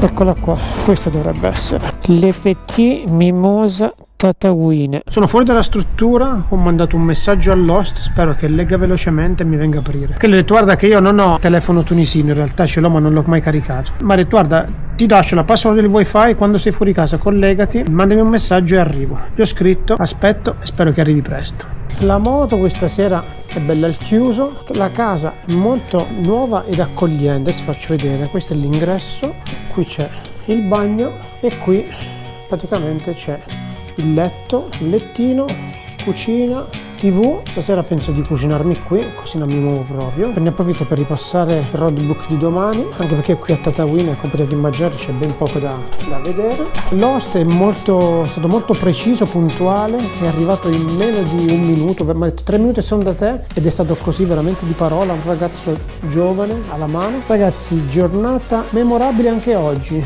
non fosse per la piccola disavventura che c'è stato con il casco, ma per il resto perfetto. Adesso mi lavo, mi sistemo e ci diamo appuntamento per domani, perché domani sarà un'altra giornata densa di emozioni. Buonanotte. Ragazzi, buongiorno, 24 novembre 2025, sto lasciando la struttura che ho qui a Tatooine. La giornata è bellissima anche oggi, come sapete ormai qui la Tunisia quest'anno ci sta facendo un bello scherzetto, è abbastanza fresco, ci sono 6 gradi questa mattina. Adesso l'obiettivo è uscire da quella porta col mezzo, caricarlo, lascio le chiavi direttamente all'interno, mandare un messaggio all'host e puntare dei posti molto belli e particolari. Finisco di prepararmi e iniziamo la giornata. Che giornata spettacolare c'è! Una leggera bava di vento, c'è un vento che soffia a 15-20 km/h, l'applicazione questo mi dice. Sono uscito dal caos di Tatooine dove rientreremo dopo perché la riattraverseremo, ma prima ci riempiremo gli occhi di 2 posti estremamente belli. Siamo quasi arrivati, guys, eccoli qua, i granai di Qasr Ouled Sultane. Adesso speriamo che si possa entrare dentro con la moto, perché non vorrei che come l'altra volta c'era una macchina lì davanti che praticamente ostruiva il passaggio e non sono mai entrato con la moto dentro. Adesso vediamo un attimino com'è. L'altra volta qui c'era un'auto che praticamente mi impediva. Buongiorno! C'era una macchina che mi impediva di entrare. Adesso la porta è chiusa, vediamo se si può aprire in qualche maniera per entrare dentro, che adesso è chiusa la porta. Vediamo se riesco ad aprirla da me.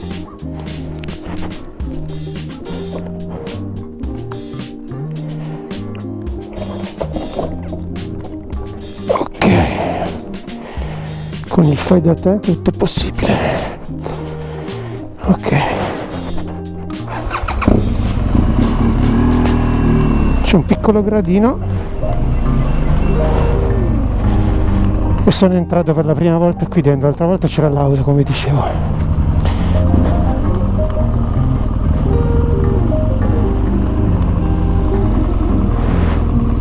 Complice l'orario, complice il periodo, non c'è nessuno, non c'è assolutamente nessuno. Sono circa le 8:30.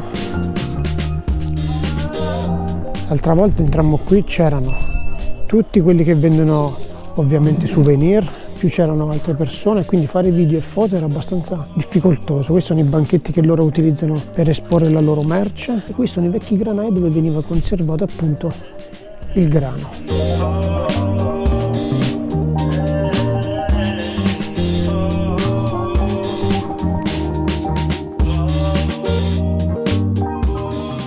Adesso, sperando di trovare la stessa affluenza di persone, puntiamo a un altro posto molto bello, Scenini, arroccata su una montagna molto particolare e con una vista meravigliosa.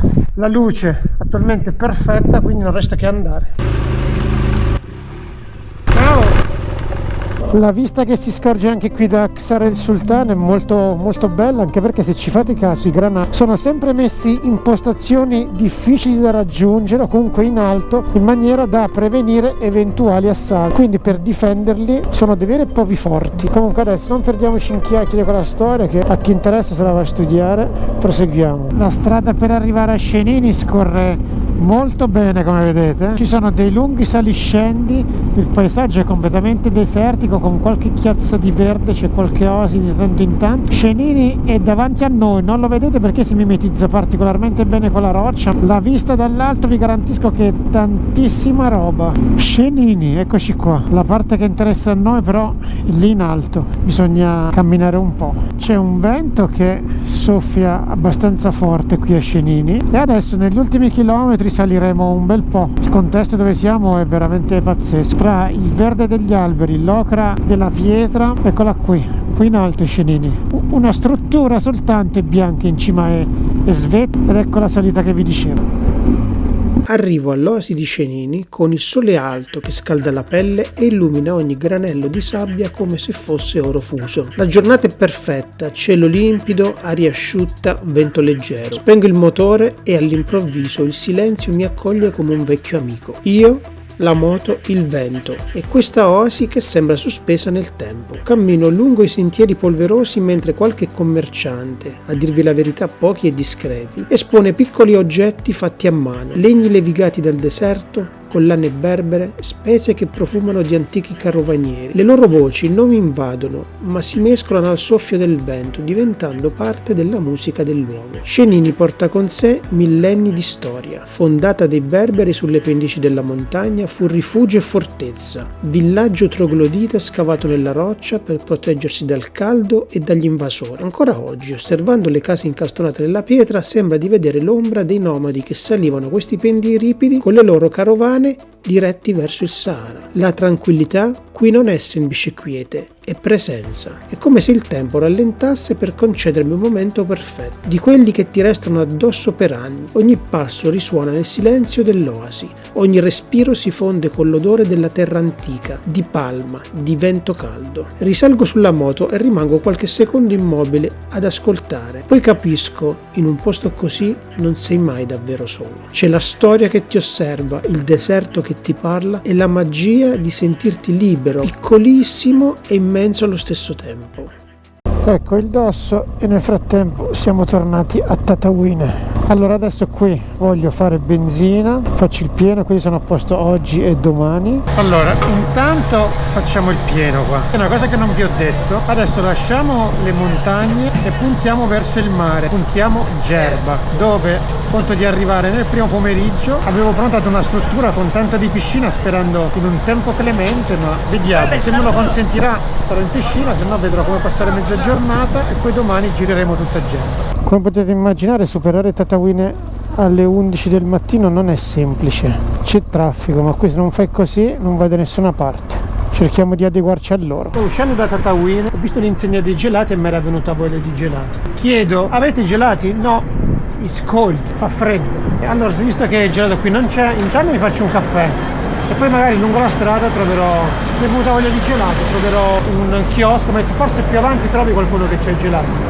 Probabilmente più avanti troverò qualcuno che mi venderà un gelato. Autini sta lavorando, un minuto e starà a prendere il caffè. Ok.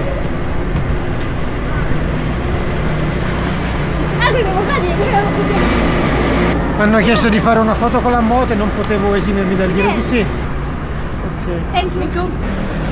Thank you. Thank you, sir. Ok. Goodbye. Thank you. Bye bye. Thank you. Bag. Thank you. Bye.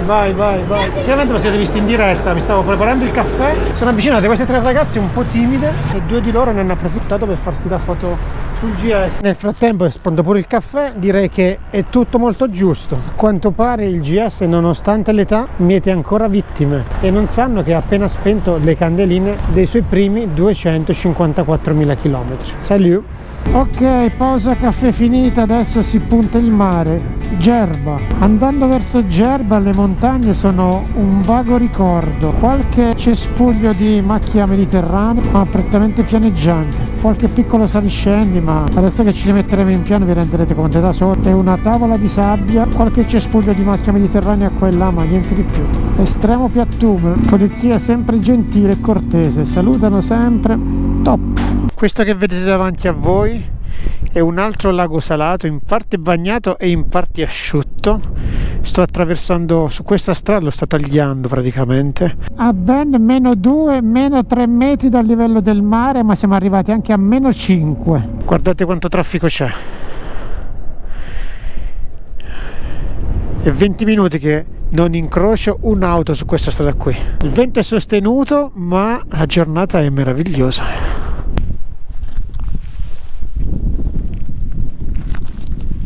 Qui ovviamente è bagnato, si vede, ma vi posso garantire che in lontananza si vede una bella patina bianca e quindi è il sale che sta piano piano affiorando. Traffico a go-go, direi. Gli assembramenti, quelli giusti. Il camion qui purtroppo ha questo problema qua, penso che se ne sia accorto lui. Quella davanti a voi è l'isola di Gerba. Siamo entrati a Gerba, come vi dicevo, usando la strada, una strada che praticamente unisce l'isola alla terraferma. All'inizio e alla fine di questa strada sono dei controlli che però abbiamo passato indenni, non ci ha fermato nessuno. Adesso fondamentalmente costeggerò la costa sud-est fino ad arrivare alla struttura. Farò il check-in in maniera che domani gireremo la restante parte dell'isola con calma. Gerba ovviamente è una località molto turistica e non so se l'avete notato, in giro non c'è un minimo di immondizia, cosa che invece vi garantisco essere fuori di qua in ogni dove. Sto costeggiando la strada che mi porta alla mia struttura con il sole alto che brilla sul casco e un cielo così terso da sembrare infinito. Alla mia destra il mare è un'esplosione di blu, un richiamo irresistibile. E come sempre accade, quando il cuore batte più forte della ragione, la voglia di mettere le ruote del GS sulla sabbia prende il sopravvento. Imbocco una stradina nascosta, una vena di polvere che conduce dritta al bagnasciuga. Appena la raggiungo, la magia si apre davanti a me. Io e il GS scendiamo sul bordo del mare come due complici, le ruote affondano nella sabbia fine, sottile, dorata. La moto scivola leggera, quasi danzando, mentre l'acqua ci sfiora le caviglie come se volesse benedirci. Ogni metro è un brivido che attraversa la pelle. Il GS si rispecchia nell'acqua e per un istante mi sembra di vedere il riflesso tutto ciò che amo del viaggiare: libertà, follia, coraggio, meraviglia. Il suo sound profondo si fonde con il ritmo lento delle onde. È un duetto perfetto, primordiale, che ti entra dentro come un richiamo alla vita vera, quella fatta di strada, vento e scelte istintive. Respiri profondi, cuore che accelera, qui adesso ho la sensazione di essere esattamente dove dovrei essere, perché viaggiare in moto non è solo muoversi, è ascoltare il mondo, toccarlo, lasciarsi trasformare. È la garanzia più pura per chi cerca avventura, emozioni e momenti che non dimenticherà mai. La hall dell'hotel è veramente carina, ma la camera non è da meno. Adesso vi faccio vedere. Questa è la mia camera. Ingresso, armadio, camera e c'è un piccolo balconcino chiuso. La figata è che ovviamente è sul mare e il mare è qualcosa di pazzesco. Sono passato un attimino a vedere i colori, è stratosferico. Questo è il bagno, doccia e servizi. Adesso però, senza perdere tempo, mi cambio e mi vado a prendere un'oretta almeno di sano relax. Oggi la finirò qui la giornata, oggi di emozioni ne abbiamo avute abbastanza. Adesso è il momento di rilassarsi. Ci diamo appuntamento a domani che ci gireremo l'isola. Ragazzi, buongiorno, 25 novembre 2025, come vedete giornata magnifica anche oggi. Adesso sto facendo questa piccola deviazione, mi sono lasciato abbindolare da questa lingua di sabbia, ma l'obiettivo è andare a Humetsuk, spero di pronunciarlo bene, che è la capitale di Gerba, e andare a visitare il suo mercato coperto. Quindi adesso torniamo sulla giusta e retta via. Stamattina ci siamo alzati senza menta sveglia, abbiamo fatto colazione, una colazione abbondante, sono circa le 8:30. Oggi non abbiamo molti chilometri da fare, oggi siamo sotto i 100 km. L'isola non è grande e quindi possiamo avere tutto il tempo che vogliamo, anche per rilassarci volendo. Infatti l'obiettivo sarebbe rientrare nel primo pomeriggio in maniera da godermi. Nel frattempo quelli lì sono fenicotteri, sono pochi, una piccola colonia, ma ci sono anche da questo lato dell'isola, e rientrare presto in struttura in maniera da rilassarci un po' al sole, che domani ci attende una bella sgroppata. Humetsuk, la capitale di Gerba, quella lì è Humetsuk, quella città davanti a voi sullo sfondo. Siamo a circa 8 km. E adesso iniziamo tutta una serie di stradine che sicuramente Google, partendo da casa, mi diceva che erano già rosse, quindi traffico nonostante l'orario è una costante. Siamo a circa 600 metri dal punto dove gli ho detto al navigatore di arrivare, poi parcheggerò il mezzo e vedremo di trovare sto bazar coperto. Quello davanti nel frattempo che c'ha? Scuola guida. Già loro non sanno guidare, poi c'è pure la scuola guida, siamo a posto. Combo perfetto. 400 metri per già iniziare a pensare di parcheggiare. C'è un parcheggio ben in vista. Oh, qui dentro mi fa entrare ma non ci si può andare, quindi adesso lasceremo qui la moto da qualche parte. Guardateci qua, a me sta aspettando sto parcheggino qua, guardate qua com'è. Eccolo qua, mercato centrale, perfetto. C'è un Ax Go, siamo arrivati anche qua. La parcheggiamo, giriamola, mettiamola in modo che poi non ci chiude nessuno e via. Alle mie spalle c'è il mercato. Il mercato è quello lì, mercato centrale. Ci svestiamo e ci facciamo un giro. Appena parcheggio la moto ad Humetsuk, il sole mi avvolge come un abbraccio caldo e il cielo terso accende ogni colore. Faccio pochi passi ed entro nel mercato. Le prime bancarelle stanno ancora stiracchiandosi dal sonno, con i teli mezzi alzati ed i profumi che cominciano a scappare fuori dalle casse. Altri commercianti invece sono già in pieno ritmo, voci che si intrecciano, sorrisi pronti a convincere, mani veloci che sistemano frutta lucida, verdura profumata, cesti in vimini e ceramiche che sembrano raccontare storie antiche. Ogni angolo è un piccolo mondo, magneti colorati, abiti che danzano al vento, occhi che incontrano altri occhi per un istante e poi proseguono. Qui la vita non si osserva, si respira, si attraversa, ti sfiora. Il mercato è un cuore che batte forte, un luogo dove persone, sensazioni e vite diverse si incontrano e si riconoscono, anche solo per un attimo.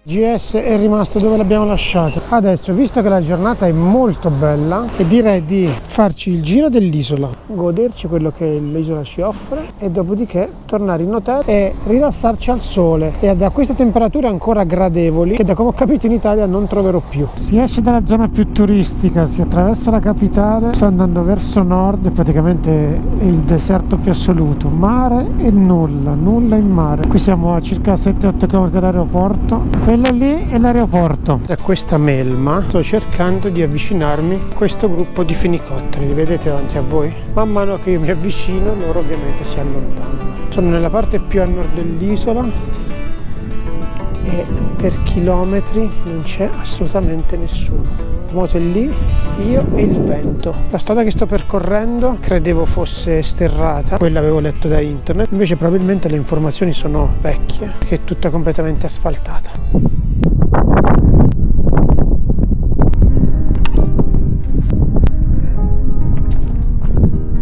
In questa parte dell'isola non ci sarà nulla, ma ci sono questi angoletti veramente paradisiaci. Il mare si è ritirato, lì c'è un po' di bassa marea, alcune barche sono adagiate sul lato, altre galleggiano, c'è diverse sfumature di azzurro, bello.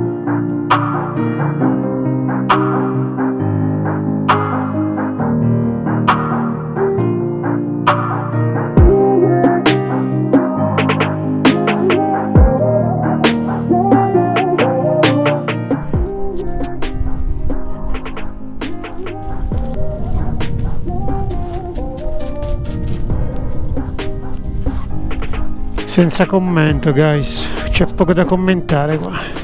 Adesso, visto che sono vicino, mi faccio un salto in questo porto dove in teoria domani dovrei prendere il traghetto per tornare sulla terraferma. Mi avvicino per capire se ci sono degli orari in maniera da arrivare puntuale, perché come vi dicevo a entrare da Gerba siamo entrati per la strada, però ecco, vedete come vanno questi, neanche vedono gli specchi, non è che cattiveria, proprio non ce la fanno, non è colpa loro. E per uscire da Gerba invece si prende il traghetto. Adesso cerco di capire, chiedo direttamente all'amico poliziotto lì. Non c'è un orario prestabilito, il traghetto parte a tutte le ore, il primo traghetto c'è alle 5, si arriva, si fa il biglietto e si va dall'altra parte, quindi domattina saremo qui in coda per imbarcarci. Ecco là, ennesimo mercatino. L'isola è divisa praticamente in 3 settori, diciamo. La parte sud-est più o meno, vedete da quelle pinze, è dove troviamo la zona turistica, quindi i grandi alberghi. La parte a nord dove c'è l'aeroporto, che è anche la parte più selvaggia, tante belle spiagge selvagge, non c'è struttura, non c'è nulla.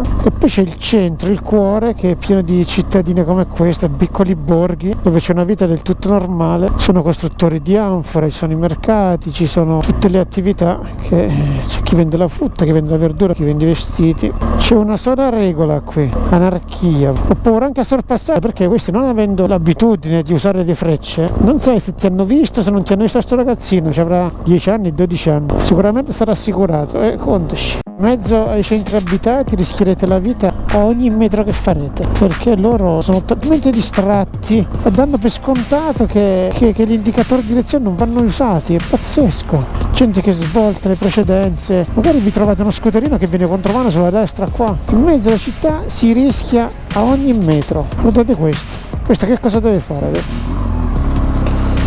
Senza una freccia, dovete fare come loro, solo che loro hanno la macchina, voi siete in moto. Questo è il rischio, che loro hanno 4 ruote, voi ne avete 2. Comunque adesso torniamo in struttura, spengo tutto, spengo camera, spengo cellulare, spengo tutto quanto e mi vado a rilassare. Mezza giornata la dedico a me.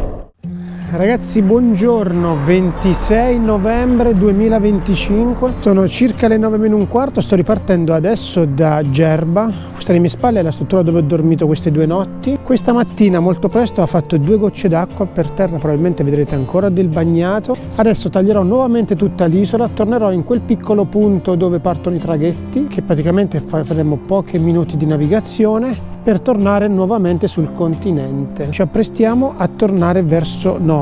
La giornata dovrebbe essere un po' variabile, adesso non resta che salire in sella e iniziare questa bella giornata. In Tunisia qualsiasi cosa un motore fa fumo, persino i cinquantini. Questo ne fa poco, ma vi garantisco che persino i cinquantini fanno fumo. Scooter, macchine, camion, trattori, tutto fa fumo. Questo è come guidano loro, così, loro guidano così. Qua ogni giorno si rischia, ogni metro che si fa, si rischia di fare qualche incidente. 700 metri siamo arrivati al porto. Poi facciamo gli ignori, dai, come fanno loro. Vediamo che succede quando si arriva qua.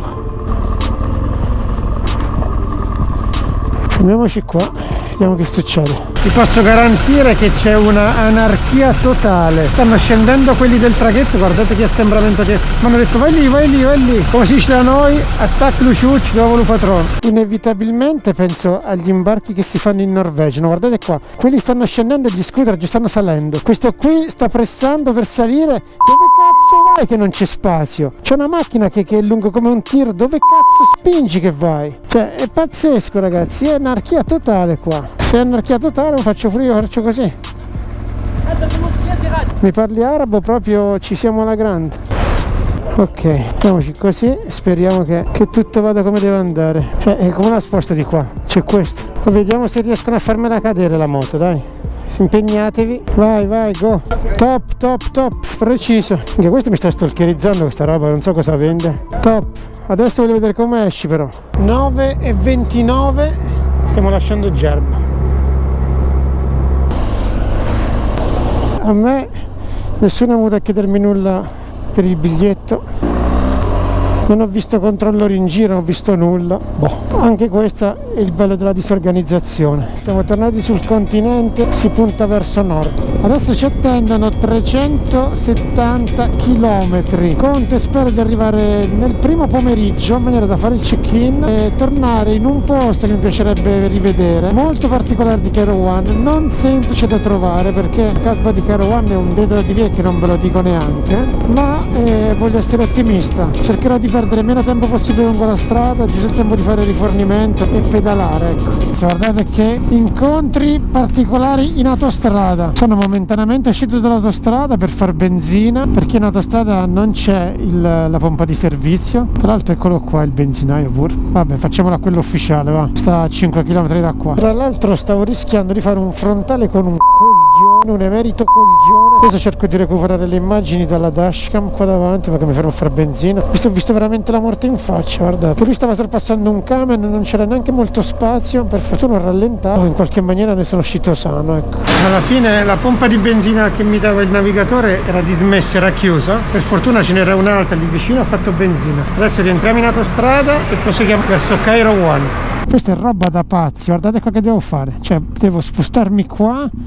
Ma questo è pazzo, questo è da roba da matti proprio. Capito, guys? Quella a 100 all'ora va. Roba da pazzi. Ve lo dicevo che guidano come i pazzi, adesso ne avete avuto la conferma. Oggi 2 giorni mi sono giocato. Più ci avviciniamo a Kairouan e più è un inferno. Io non so se esiste il loro Allah, dove si trovi, se è alla Mecca, se è sul monte, se è sotto il monte. So soltanto che ovunque sia si starà rivoltando, si starà pentendo di essere la loro guida perché lo sto imprecando in tutte le lingue del mondo. Sono veramente degli animali questi qua come guidano. Mi stanno facendo ricordare il penultimo giorno qua. 13:57 arrivati a Kairouan. Adesso siamo a 3,2 km dalla struttura dove alloggiai già nel 2022 con Cinzia.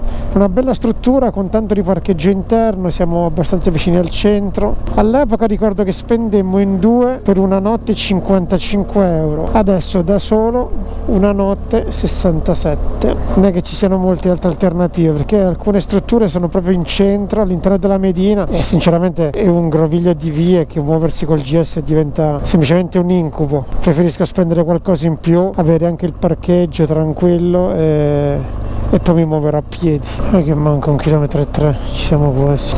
Eccolo qua, Hotel Continental. Ciao, grazie. Bene, eccolo qua, Hotel Continental, alta qualità, a Cyprus, camera 2203. Eccola qua. La camera è sicuramente di estrema qualità. L'altra volta la camera si affacciava sulla piscina, stavolta si affaccia invece sul parcheggio esterno. Questo è il bagno, doccia, bagno. La struttura è decisamente molto bella e noi l'altra volta avevamo una di queste camere qui che si affacciavano direttamente sulla piscina. Adesso però andiamo in giro per Kairouan. Il GSone si riposa, praticamente la mia camera è lì che guarda sul GS. Fondamentalmente Kairouan l'ho già visitata con Cinzia ovviamente, quindi vorrei evitare di ripassare nei medesimi posti, però ce n'è uno in particolare dove ci terrei a tornare ed è estremamente particolare perché si tratta di un pozzo che si trova dentro la città vecchia, non è semplice da ritrovare. La particolarità di questo pozzo è che la pompa materialmente di questo pozzo è un dromedario. Il dromedario camminando ti permette il prelevamento dell'acqua da questo pozzo. La giornata è semplicemente pazzesca, la temperatura è estremamente gradevole, in questo momento ci sono 18-19 gradi, ovviamente qui sono riparato e il vento ce n'è di meno, meglio così. Allora la cosa pazzesca di questi qua è che tu te ne stai per i fatti tuoi e non fai nulla e uno mi ferma e vuole una foto con la figlia che tra l'altro è qui davanti a me e gli ha detto alla figlia no, portala al barruto. Lei siccome sicuramente poi vorrà la mancia, comunque muoversi qui dentro è praticamente un labirinto. Devo dire, grazie a questa bambina sono arrivato al borruto e quando gli ho voluto dare la mancia non l'ha neanche voluta, quindi chapeau. L'avevo salvato su Maps, ma vi garantisco che qui dentro, guardate un po' la particolarità, eccola qua. Questo qui è il motore che aziona la pompa. 25 metri di profondità. Cioè l'acqua santa è il motore della pompa e lui. Cambio le ore. 3 gentili, vieni. Ah, ok. Sistema. Lepci Ali. Ok. Ragazzi, 3 gentili. Ok. È letteralmente impressionante quando il dromedario cammina su questo pavimento, i colpi delle zampe fanno tremare il pavimento stesso. È un labirinto di vie colme di negozi, borse, vestiti, cibo, carne, oro, argento, tutto e di più. Sono riuscito ad uscire da questo dedalo di vie indenne. Adesso qua fuori con Maps.me riuscirò a muovermi più facilmente. Lì dentro Maps va totalmente in tilt. Dima, ti ricordi l'altra volta che comperammo le arance da questo personaggio qui? Arance tra l'altro ottime.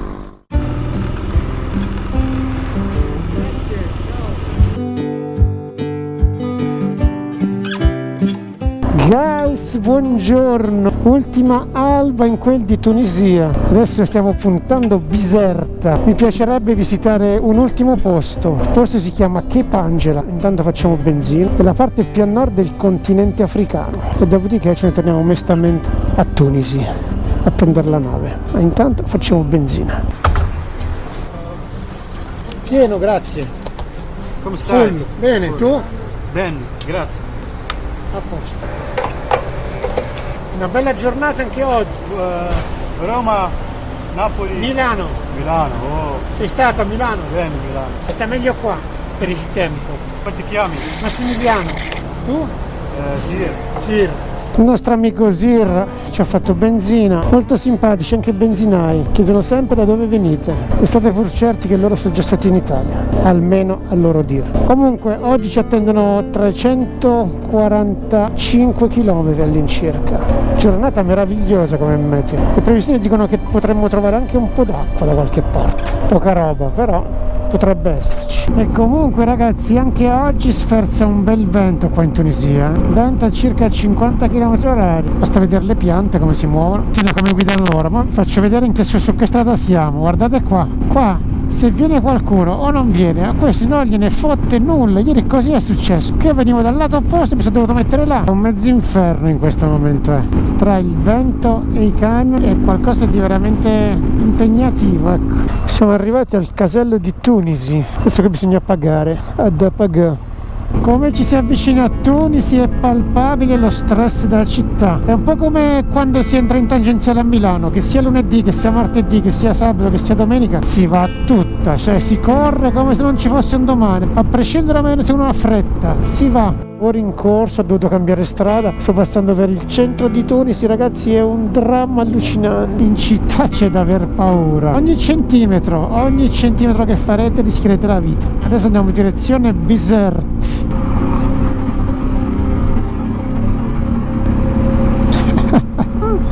Dima, ho fatto colpa pure sulla tunisina, sei a rischio Dima. Ha piovuto qui a Tunisi e le strade sono particolarmente viscide, quindi moderiamo un po' la velocità. Sono unte le strade, anche loro vedete vanno molto piano perché sanno che tra le gomme lisce che hanno e sta strada così. Tunisi resta alle mie spalle mentre ingrano la marcia e mi affido alla moto. Il cielo è basso, compatto, di un grigio che pesa sulle spalle come un presagio. Le strade sono viscide, lucide, come specchi traditori e l'autostrada mi accoglie con un traffico insolitamente scarso, quasi rispettoso del momento. L'asfalto non drena nulla, trattiene l'acqua, la amplifica, la restituisce ai spruzzi violenti. Quando supero i camion vengo inghiottito da nuvole d'acqua dense, improvvise, come cortine di fumo in battaglia. Per qualche istante vedo solo bianco e grigio, sento il rombo del motore e mi affido all'istinto. È lì che capisco che il viaggio a volte chiede fiducia prima ancora del coraggio. Poi, come un segno inatteso, un arcobaleno squarcia il cielo, un ponte di luce fragile e potente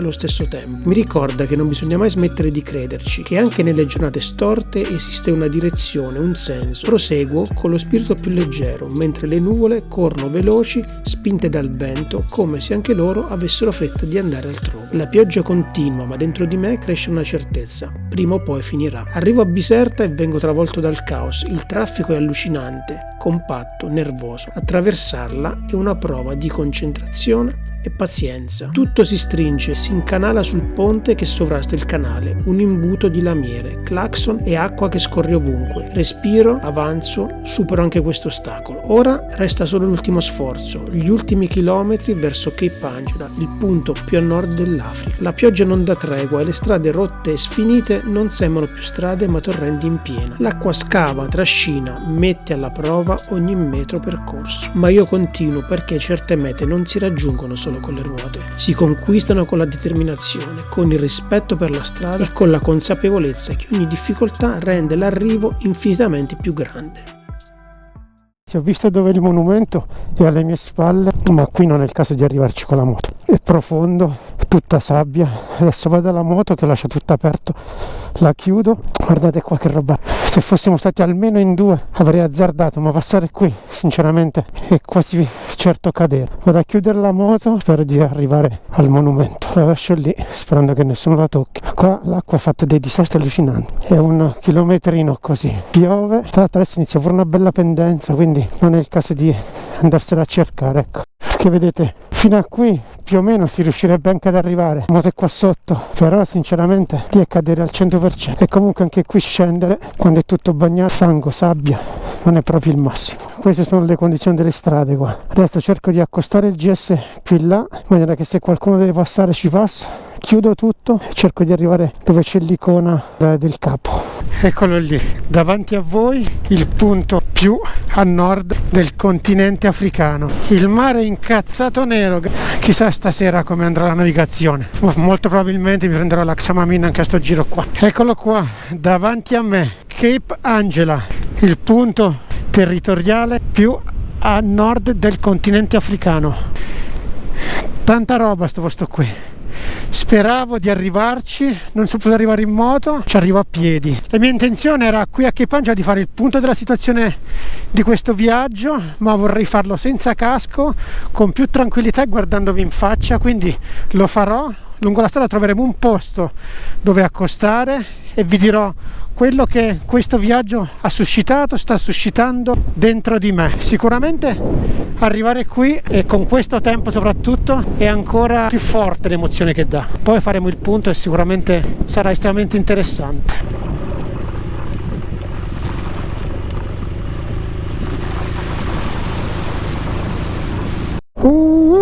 Wow guys, adesso possiamo tornare anche verso Tunisi, dove probabilmente ci attenderà un tempo un po' più clemente. Sono quasi uscito da Bizerte. Visto che c'è questo supermercatino, mi compro qualcosa da portare sulla nave. Prenderò delle olive, del formaggio, il tonno ce l'ho, il pane si vende qua e siamo a posto. Perché è amico di Gandalf. Alla fine ho preso la coca, le olive, il formaggio, il pane, 13 dinari, metto tutto dentro e si può andare a Tunisi. 13 dinari, 3,50 € all'incirca. Adesso via, go, Tunisi. In realtà le previsioni di oggi mettevano sì pioggia, ma molto meno, insomma doveva essere roba passeggera, invece sta piovendo non forte ma insistentemente da un bel po'. Tornati in quel di Tunisi, piove, come vedete per fortuna vanno tutti piano perché hanno capito che se no cioccano, già un po' di incidenti ci sono stati. Adesso cosa vorrei fare? Innanzitutto trovare una pompa di benzina, rifaccio il pieno, faccio un cafecito, per trovare un cambio dove convertire le ultime banconote che ho dinaro in euro e poi piano piano ci andiamo a fare il check-in. Con questa arietta fresca un buon caffè caldo è sicuramente quello che ci vuole. Eccolo qua, è tornato il sole per fortuna dopo tanto. Oggi tutta la giornata sotto l'acqua praticamente l'abbiamo fatto. Il check-in l'ho fatto, il biglietto l'ho fatto, adesso cambio. C'era un cambio da queste parti qui, memoria da elefante. Eccolo qua il cambio che dicevo, dove cambiamo anche l'altra volta. Per fortuna che non ho buttato la ricevuta che mi hanno fatto all'arrivo del cambio, altrimenti non avrei potuto ricambiare i dinari in euro. 8 giorni fa più o meno tutto è iniziato da lì, uscendo da quel cancello là, ed oggi invece finirà tutto entrando in questo cancello qui. Insieme a me ci sono anche questi 3 ragazzi italiani con moto enduro che sicuramente avranno fatto un percorso diverso dal mio. A vedere da come sono attrezzati penso che abbiano fatto più strade bianche che asfalto. Questa non posso farvela sfuggire, guardate un po', 255.000 chilometri scattati proprio nel cuore, nella pancia della nave. Le considerazioni che mi sarebbe piaciuto fare a Cape Angela, ahimè le sto facendo all'interno della cabina della nave, come potete vedere. Siamo quasi per salpare da Tunisi, l'imbarco è stato abbastanza lungo e fuori faceva parecchio freddo. A Cape Angela, ahimè, il meteo non c'è stato favorevole e quindi non me la sono sentita di fare lì. Queste poche considerazioni con cui vorrei concludere il video. Allora, partiamo dal presupposto che questo viaggio è stato un viaggio dove ho avuto tanto tempo libero, tanto tempo per pensare, tanto tempo per riflettere, tanto tempo per stare con me stesso. Complice le giornate corte, si faceva notte presto, quindi una volta che si faceva notte io mi rinchiudevo dentro la camera dell'albergo, della struttura dove ero, approfittavo per scaricare video, file e quant'altro, ma soprattutto ne approfittavo per pensare. E in questi giorni ho buttato giù qualche piccola idea che vorrei condividere con voi a conclusione di questo viaggio. Prima che lo dimentico però voglio fare una piccola sottolineatura sul popolo tunisino: solare,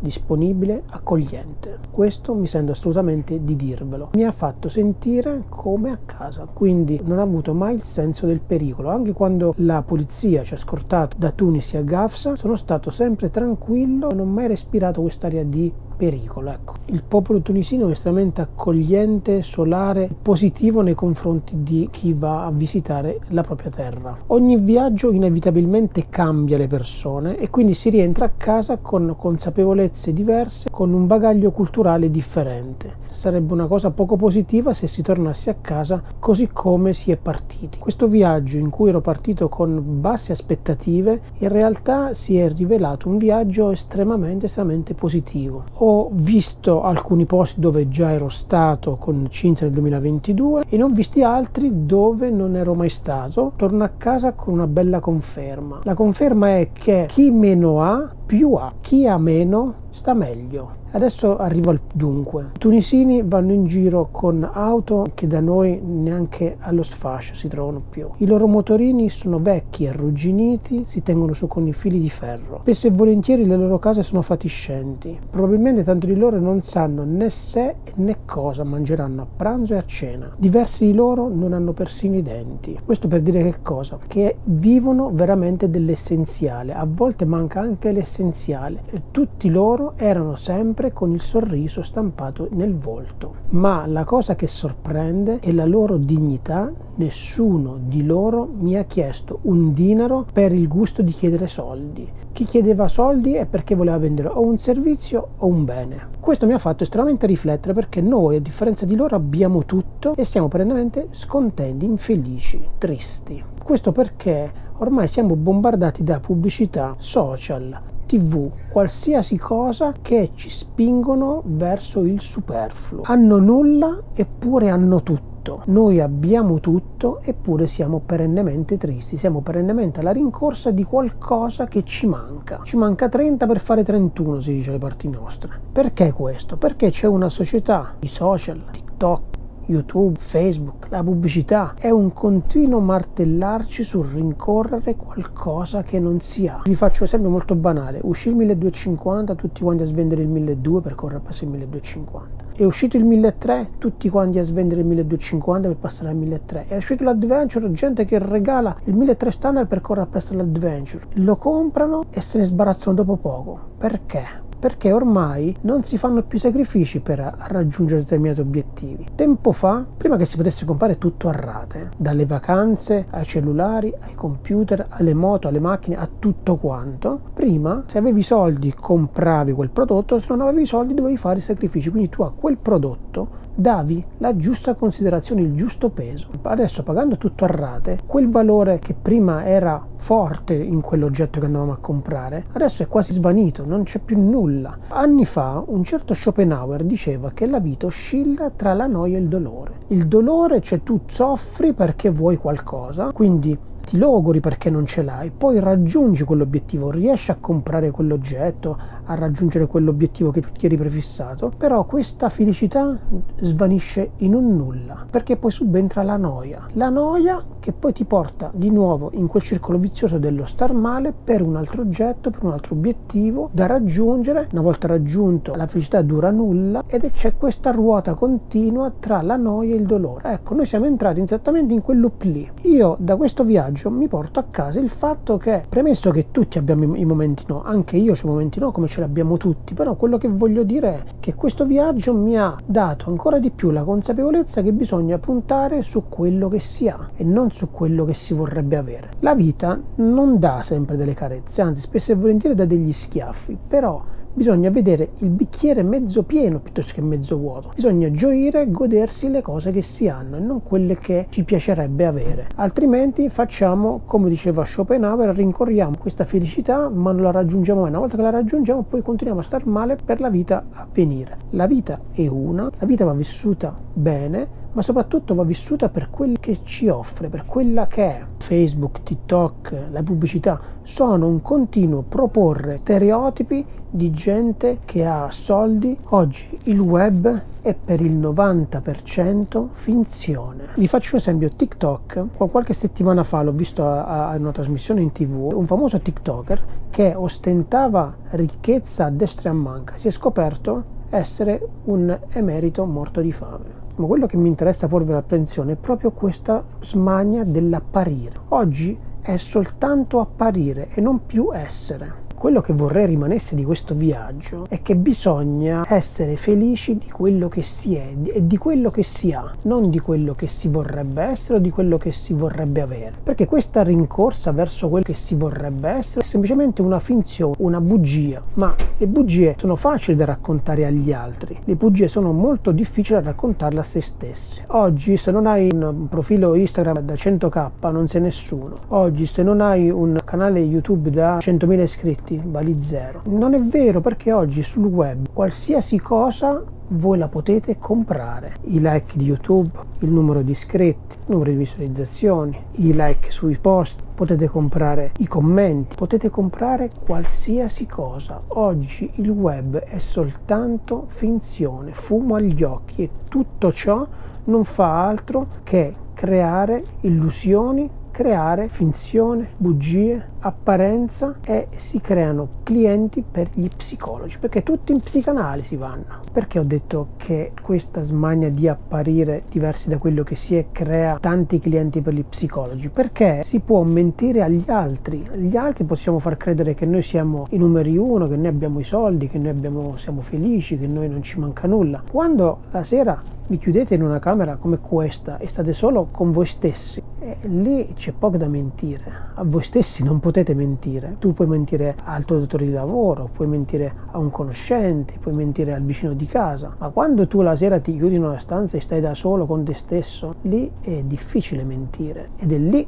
che la gente poi va in psicanalisi a farsi sistemare, a tornare nella realtà, perché poi la realtà è quella con cui tu devi fare i conti. Quindi la felicità non si compra. Altra cosa è dire i soldi non fanno la felicità. I soldi sicuramente non fanno la felicità, ma i soldi sono importanti per la tua libertà, perché avendo i soldi tu puoi avere la libertà di dire il tuo pensiero. Ecco il motivo per cui sul mio canale ho scelto di non chiedere mai soldi a nessuno, perché se uno di voi mi dovesse dare anche solo €1, io sarei schiavo di quella persona lì, e quindi se quella persona lì in qualche commento dicesse qualcosa che io non condivido appieno, dovrei ingoiare il rospo per via del fatto che lui mi ha dato quei soldi lì. Tirando le somme, se no qua il discorso non lo finiamo più, quello che mi porto a casa da questo viaggio è che bisogna accontentarsi di ciò che si ha. Una cosa estremamente semplice e banale, ma difficile da attuare, perché, e qui mi ci metto dentro anche io, la vita non è sempre semplice, non va sempre come la immaginiamo, come la vogliamo, come la desideriamo, ma è questa, ed è estremamente breve, troppo breve per sprecare il tempo a rincorrere futili motivi. Una volta che si ha la salute, che non è proprio una cosa semplice e banale, che sia una casa, un lavoro, gli affetti, direi che non manca proprio nulla. Tutto il resto è un di più. Certamente qualcuno mi potrà dire, come diceva il buon Oscar Wilde, nulla è più necessario del superfluo. È vero, è verissimo, però è appunto superfluo. L'invito mio è: iniziamo ad accontentarci di quello che si ha. Superfluo, se c'è modo, si raggiunge, se non c'è modo è appunto superfluo e tale deve rimanere. Ragazzi, la nave si è staccata dal molo, io mi prendo la xamamina e ci rivedremo a Genova. Facciamo gli ultimi chilometri insieme e chiudiamo definitivamente il video.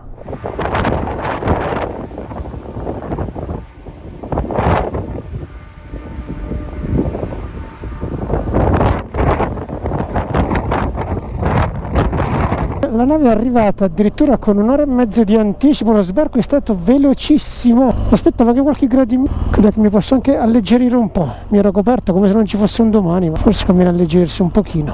Sembra di avere le stesse temperature che c'erano in Tunisia, pensavo molto più basse a vedere le previsioni, calcolando anche l'orario, insomma, ecco. Meglio così, molto meglio così. Eccolo qua, non è che legge il telepass questo qua. Adesso sto arrampicando un po' sui monti e praticamente il termometro è sceso a 7 gradi e mezzo, in alcuni punti anche 5, comunque sicuramente molto più alto di quelle che mi aspettavo. Ah ragazzi, quelli che mi dicono ma cosa servono i faretti, cosa ci fai? Questa qui è l'illuminazione originale del faro BMW più i faretti. Siete pronti? Simsalabim, 1, 2, 3 e luce fu. Ecco a cosa servono i faretti. Ecco, adesso il fresco è arrivato, -1 adesso rallento un po' perché non vorrei che, sicuramente l'autostrada avrà buttato sale, però vorrei sorprese, visto che qua è anche con dei lavori in corso, la corsia è estremamente ridotta. Veicoli antineve in azione, prestare attenzione. -2, la temperatura scende. -3, -4, visto che avevo fatto una bella sudata sopra la nave, perché da quando ci hanno avvisato a quando ci hanno fatto scendere è passato un po', mi sono fermato e mi sono messo un antipioggino sopra, che almeno mi frena un po' l'aria, che sto bagnato più che altro, sto sudato sotto e l'aria che arriva un po' fresca non è tanto piacevole. Quest'area tra l'altro è chiusa perché non ero a benzina, se vuole la benzina gliela vendo io, ho fatto il pieno in Tunisia prima di partire. A questo punto stacchiamo l'airbag e riprendiamo da dove abbiamo smesso e ripartiamo. Milano 80 km e devo dire che dopo aver indossato la parte alta dell'antipioggia si viaggia decisamente meglio. Ragazzi, è l'1:20, sono veramente a 2 passi da casa, intorno a me è tutto bianco. Guardate un po' quest'auto che è tutta bianca. Vi ringrazio se siete arrivati fin qui, se non l'avete ancora fatto l'invito è sempre lo stesso, iscrivetevi al canale, è gratis, a voi non costa nulla e per noi è tanta motivazione. Ciao e al prossimo video, e adesso a casa e sotto la doccia bella e bollente, calda. Ciao!